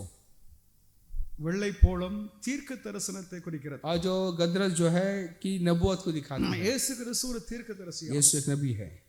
தீர்க்கதரிசியை காட்டிலும் அதாவது ஒரு பெரியவர் தேவனாகும். नबी से बढ़कर प्रभु ஆனால் है. இவர்கள் ஏதாவது இயேசு ஏதாவது மகிமைப்படுத்த அவரை அடையாளப்படுத்துவதற்கு அவர் இறைவன் என்றும் और इस निशान दिया कि ताकि वो नबी करके दिखाता அவர் है, ஆசாரியன் என்றும் याजक करके அவர் தீர்க்கதரிசி என்றும் नबी करके அந்த ஏதாவது பொருளோடு இந்த காணிக்கைகளை இயேசுவுக்கு செலுத்துகிறார்கள். वो सब उस ऐसे से उन्होंने उसे तोहफा दिया करके இந்த देखते हैं. சாஸ்திரிகள் முதலாவது எருசலேமுக்கு தான் சென்றார்கள். ये शास्त्री पर जेरूशलेम के. எருசலேமுக்கு எதற்காக சென்றார்கள்? यरूशलेम क्यों गए? எருசலேமில் தான் பழைய ஏற்பாடு அதாவது அரசர்கள் எல்லோரும் ஆட்சி செய்த ஒரு நகரமாகும். क्योंकि राजा सभा के यरूशलेम ही राज करते அப்ப हैं. ஆதலால் தான் இந்த இவர்கள் ஒருவேளை ஏதாவது அந்த இஸ்ரவேலுக்கு ஏதாவது பிறந்திருக்கும் ஏதாவது அந்த ஏதாவது அரசன் அதாவது எருசலேமே பிறந்திருக்கலாம் என்று சொல்லி வந்தார்கள். एक वक्त था कि वो आके यरूशलेम में पैदा हुआ होकर आए, அவர்கள் பார்த்தது அது அதிர்ச்சி. लेकिन वहां पर देखा हैरान அங்கே हुए. ஏதாவது ஒரு புறஜாதி ஏதாவது ஏரோது என்னும் ஒரு அரசன் உட்கார்ந்திருக்கான். हेरोद करके गैर धर्म का राजा बैठा அப்ப है. அது ஏரோது கிட்ட அவங்க கேட்கறாங்க, हेरोद से पूछते हैं, இப்படி ஏதாவது யூதர்களுக்கு அரசனாக பிறந்திருக்கிறவரை ஏதாவது நாங்கள் ஏதாவது ஆராதிக்க வந்திருக்கிறோம். यहूदियों का राजा का आराधना करने आए हैं. அவன் ஸ்டன் ஆயிட்டான். वो घबरा गया. அவன் உடனே ஏதாவது வேதாமத்தை எடுத்துட்டு வாங்க, वो अपना शास्त्र को लिखा कहा, அதாவது அவரை குறித்து என்ன எழுதப்பட்டிருக்குதுன்னு சொல்லி எனக்கு கொஞ்சம் சொல்லுங்க. उसके बारे में क्या लिखा है बताओ. அப்போதாவது அவன் கூட இருந்த ஏதாவது இந்த ஏதாவது வேத பண்டிதர்கள் तो जो इसके साथ जो रहने पंडित जो மீகா है, எழுதின தீர்க்க தரிசனத்தை ஏதாவது எடுத்து சுட்டி காண்பிக்கிறார்கள். मीका का जो नबूवत को उन्हें दिखाया, அதாவது ஆமா மேசியாதா இப்படிதாவது அவர் பரப்பார் என்று சொல்லி यहाँ எழுதப்பட்டிருக்கிறது पर लिखा है कि मसीह पैदा होगा करके. என்பதை கேட்ட உடனே அவன் ஸ்டன் ஆயிட்டான். जानकर ही हुआ कि वो घबरा गया. எருசலேமே ஏதாவது குலுங்கியதான். यरूशलेम में डर गया. எருசலேம் நகரமே ஏதாவது பயப்பட்டதான். पूरा शहर आके घबरा गया. இஸ்ரவேலுக்கு ஒரு அரசன் பிறந்திருக்கிறாரா? इस्राएल के लिए राजा पैदा हुआ क्या? டக்குன்னு என்ன சொன்னானா, वो क्या कहा? சரி நீங்க ஒண்ணு பண்ணுங்க, क्या कीजिए? நீங்க போய் ஏதாவது அந்த குழந்தையை பார்த்து அவரை பணிந்து கொண்டு ஆராதனை செய்து வந்து वो बच्चे की आके दंडवत करके आकर அதாவது எனக்கு ஏதாவது செய்தி தெரிவிங்க, मुझे ही बताओ, நானும் அவரை பணிந்து கொள்ள मैं भी வேண்டும். उसको दंडवत करूं. உலக அரசர்கள் எல்லாரும் இயேசுவை பணிந்து கொள்ள போகிறார்கள். हाँ, दुनिया के सारे राजा की यीशु के आके दंडवत कर रहे हैं. ஹalleluya. ஹalleluya. ஒரு காலம் கொண்டு வர एक போகிறது. समय आएगा, அங்கே உலகத்தில் உள்ள எல்லா அரசர்களும் तमाम जो के दुनिया के எல்லா राजा, அரசியல் தலைவர்களும் सब राजा के सरदार இயேசுவை பணிந்து கொள்ளும் அதாவது ஒரு காலம் கொண்டு வர यीशु போகிறது. के दंडवत करने का समय आएगा.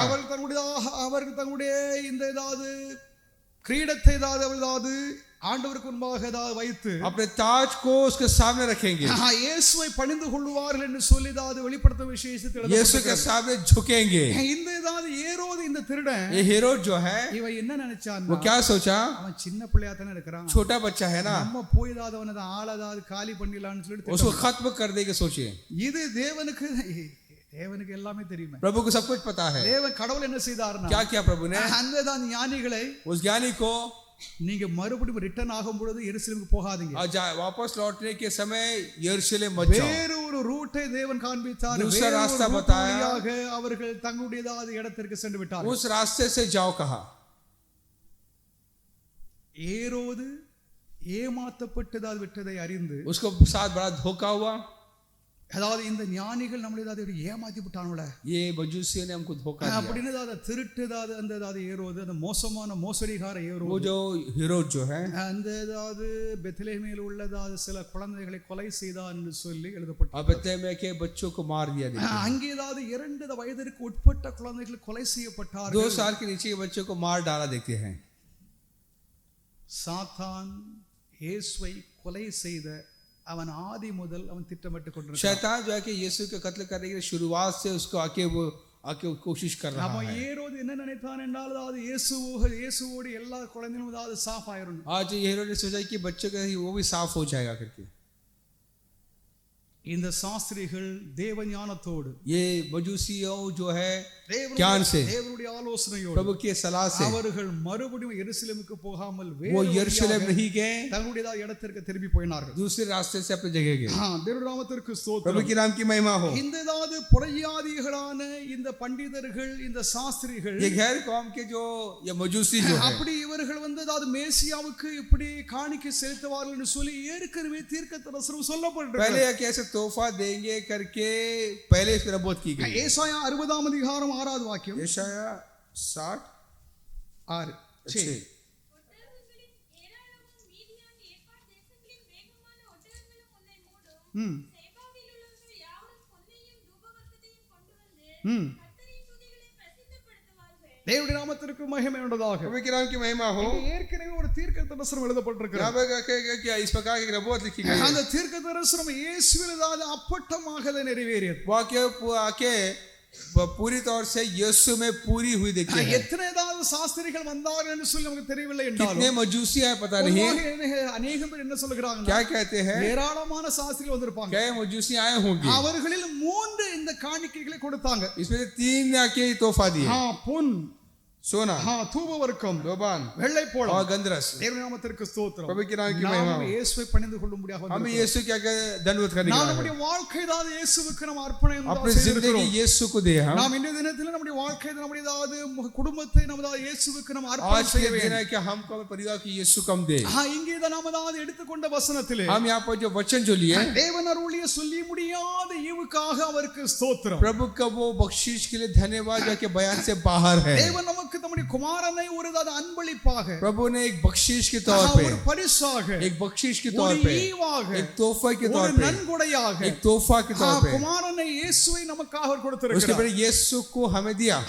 நாம் நம்முடைய வாழ்க்கை, நம்முடைய குடும்பம், நம்முடைய ஊழியங்கள் சகலத்தையும் இயேசுவுக்கு நாம் காணிக்கையாக நாம் हम செலுத்த भी வேண்டும். हमारे परिवार को हमारे सब कुछ चाहिए प्रभु की यीशु को तोहफे के तौर पे। हम தேவனுடைய பிள்ளைகளாக இருக்கிற நாம கிறிஸ்துமஸ் காலங்களிலே प्रभु के लोग हम इस क्रिसमस के से इस நம்முடைய குழந்தை- माहौल में நம்முடைய குழந்தைகளுக்கு நாம் பரிசுகளை வழங்குவோம். अपने बच्चों को आगे बख्शीश देने वाले हैं। ஞாயிறு பள்ளியில் படித்ததாவது மாணவர்கள் संडे स्कूल बच्चे जो पढ़े हैं அவர்களுக்கு நாம் பரிசு அளிக்க போகிறோம். उनको आगे बख्शीश देने वाले हैं।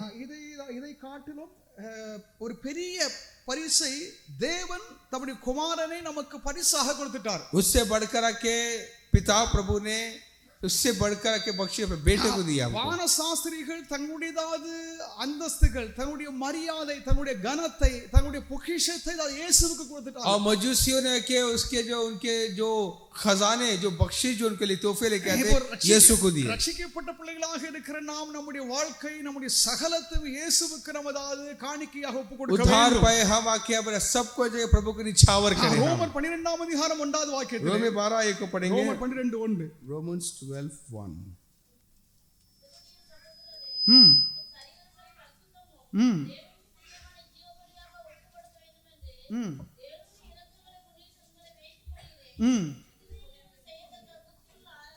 நம்முடைய வாழ்க்கை ஜீவ பலியாக தேவனுக்கு காணிக்கையாக செலுத்த வேண்டும். हमारी जिंदगी जिंदा कुर्बानी जैसे जिंदा कुर्बानी करके प्रभु को अब आके दे। ஆதலால் इसलिए திருச்சபை நன்றி உணர்வுடன் கிறிஸ்துவை வழிபட வேண்டும். कलीसिया जो कि एहसानमंद दिल से यीशु की पैरवी करें। நாம் ஆண்டவருக்கு என்னாலும் நன்றி செலுத்த வேண்டும். हम हमेशा प्रभु का एहसानमंद रहें। நாம் அறியாத விதத்தில் கர்த்தர் நம்மை ஆசீர்வதித்து हमारे अनजाने में प्रभु हमें आशीष करते हैं। கர்த்தருடைய ஆசீர்வாதத்தை நம்ம அளவிட முடியாது. प्रभु के आशीर्वाद का अंदाजा नहीं लगा सकते, நாம் கணக்கிடவும் முடியாது. उसका हिसाब नहीं लगा सकते। ஆதலால் தேவனுடைய சபை, ऐसे कलीसिया கர்த்தருடைய ஒவ்வொரு சபையின் ஒவ்வொரு குடும்பங்களும் हर एक परिवार நன்றி உணர்வோடு தேவனுக்கு நாம் நம்மை காணிக்கையாக ஒப்பு கொடுக்க வேண்டும். एहसानमंद दिल से अपने आप को प्रभु को नजर करें। 2 கொரிந்தியர் 9 அதிகாரம் 15வது வாக்கியத்திலே 2 Corinthians 9:15 தேவனுடைய நாமத்திற்கு மகிமை. प्रभु के नाम की महिमा हो। தேவன் அருளிய சொல்லி முடியாத ஈவுக்காக அவருக்கு ஸ்தோத்திரம். धन्यवाद प्रभु का उसकी बख्शीश पर जो बयान से बाहर है। அந்த ஈவு, அந்த நன்கொடை சொல்லி முடியாது, நாம சொல்லவே முடியாது. वो बख्शीश वो तोहफा को बयान से बाहर है, उसे बयान नहीं कर सकते, விவரிக்க முடியாது, उसे बयान नहीं कर सकते, விளக்க முடியாது. उसे विवरण नहीं कर நம்முடைய सकते। ஆன்மீக ஆன்மீக வாழ்க்கையிலே, हमारे आत्मिक जिंदगी நம்முடைய में, சரீர உலக हमारे வாழ்க்கையிலே, आत्मिक दुनियावी நம்முடைய जिंदगी குடும்ப में, வாழ்க்கையிலே, हमारे पारिवारिक நம்முடைய जिंदगी ஊழிய में, வாழ்க்கையிலே, हमारा सेवा, நம்முடைய சகலத்திலும் हमारा सब कुछ அவருடைய ஆசீர்வாதம் நிறைவாக उसका இருக்கிறது. आशीर्वाद कसरत से है हमारे पास। ஆதலால் इसलिए நாம் தேவனுக்கு நமது நன்றி உணர்வோடு நாமதாவது தேவனை நாம் வழிபட வேண்டும். इसे प्रभु को उस एहसानमंद दिल से हम आके प्रभु के पैर में ரோமர் खड़े हैं। 8 அதிகாரம் 3வது வாக்கியத்தில், रोमी 8:3, ரோமர் 8:3, Romans 8:3, அதேபடி மாம்சத்தினாலே பலவீனமா இருந்த நியாயப்பிரமாணம் செய்யக்கூடாததை தேவனே செய்யும்படிக்கு தம்முடைய குமாரனை பாவ மாம்சத்தின் சாயலாகவும் பாவத்தை போக்கும் பலியாகவும் அனுப்பி மாம்சத்திலே பாவத்தை ஆக்கினைக்குள்ளாக திருத்தார். தேவனுடைய நாமத்திற்கு மகிமை प्रभु के உண்டாவதாக. नाम की महिमा हो। இங்கே நம்முடையதாவது மீட்பு, நம்முடைய ரட்சிப்பு குறித்து இங்கே பவுல் எழுதுகிறார். हमारे छुटकारे के बारे में, हमारे उद्धार के बारे में पौलुस लिखते हैं। குமாரனுடைய வருகை, आज यीशु के आना, அவருடைய முக்கியமானதாவது பல பணிகள் உண்டு. उसके कई आके जो सेवाएं हैं, அவர் எதற்காக வந்தார் என்ற பல பணிகளிலே कई मिनिस्ट्री में, कई सेवा में நம்முடைய சபையை எழுப்பும்படியாக அவர் வந்தார் अपने என்பதால். कलीसिया को जिलाने के लिए आया है। அதேதான் மத்தேயு 16 அதிகாரம் 18வது வாக்கியத்திலே நாம் அதிகமாக வாசித்திருக்கிறோம். मत्ती 16:18 में उसके बारे में देखते हैं।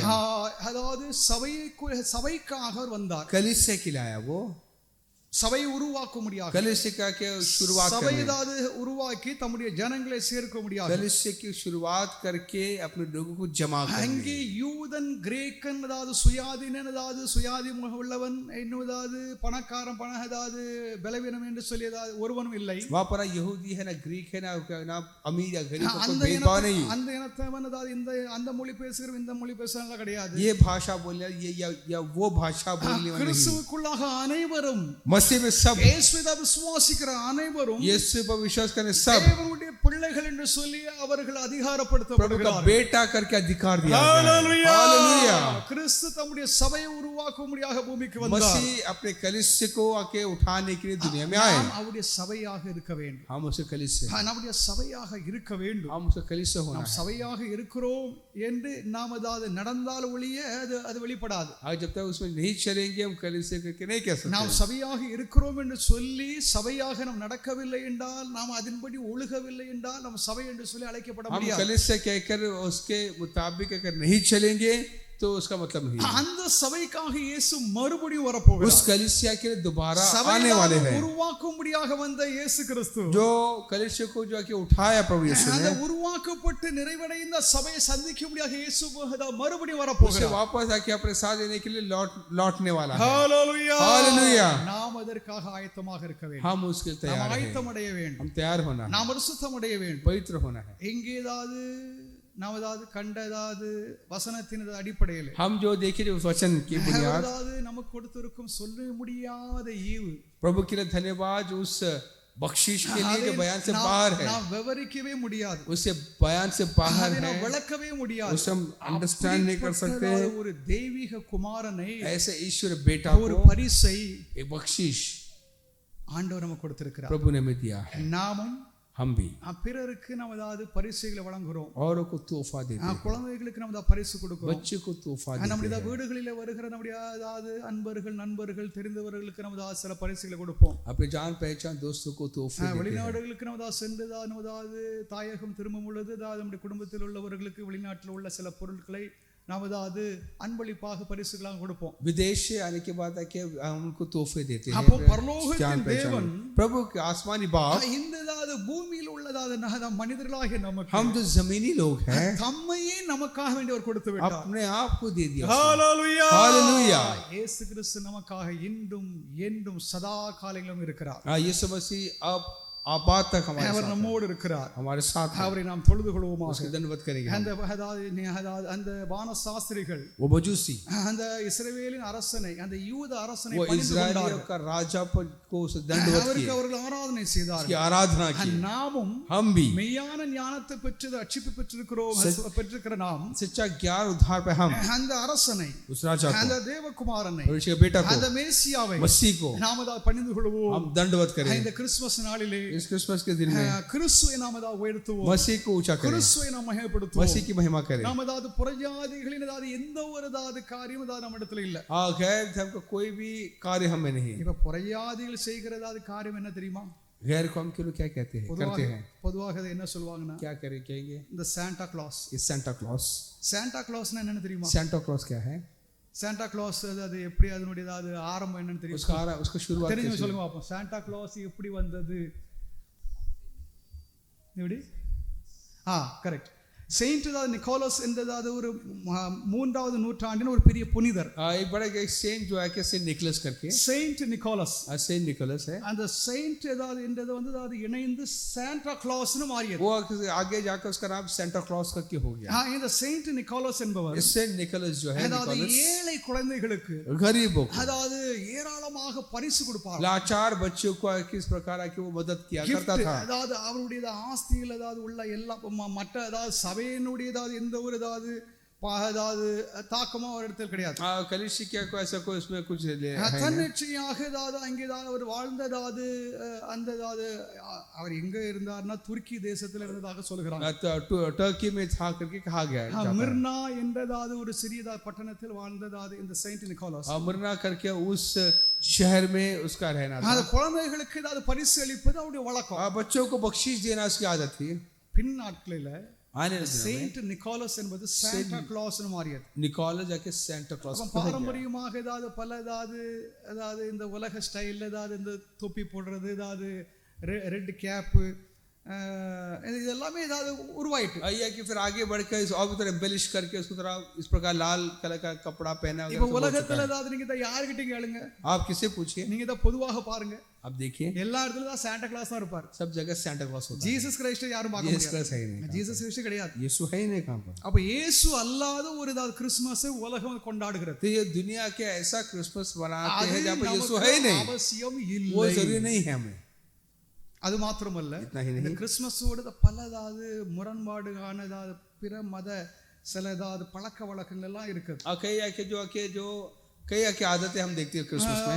உலகத்திலும் கிறிஸ்மஸ் கொண்டாடுகிறாங்க. दुनिया के लोग भी क्रिसमस मनाते हैं. கிறிஸ்து அல்லாத ஒரு கிறிஸ்மஸ். वो के मसीह बिना क्रिसमस. அதில் கிறிஸ்து அல்ல. आप मसीह அது ஏதோ ஒரு பொழுதுபோக்கு. एक आके मनोरंजन के लिए, ஒரு என்டர்டெயின்மென்ட், मनोरंजन के அவ்வளவுதான். इतना ऐसा ही. நாம் அப்படி அல்ல. हम ऐसा ना करें. நாம் நம்முடைய ஆராதனை கிறிஸ்துவை நாம் மகிமைப்படுத்துகிறோம். हमारी आराधना में मसीह का महिमा करें. நாம் மகிமைப்படுத்துகிறோம். परमेश्वर का बेटा की महिमा करते हैं. மேசியாவை நாம் தொழுதுகொள்கிறோம். मसीह की महिमा करते हैं. ஆதலால் இந்த அருமையான திருநாளிலே इस आज के दिनों में இயேசுவை நாம் மகிமைப்படுத்துமாக, यीशु की महिमा करें. இயேசுவை நாம் பணிந்து கொள்வோமாக. यीशु को दंडवत அந்த करें. ஞானிகள் பணிந்து கொண்டது போல जैसा ज्ञानियों ने मजूसियों ने दंडवत किया, நாம் இயேசுவை பணிந்து கொள்வோமாக. हम भी उसका கர்த்தர் இந்த दंडवत வார்த்தையை करें. ஆசீர்வதிப்பார். प्रभु सचन का आशीष करें. हालेलुया.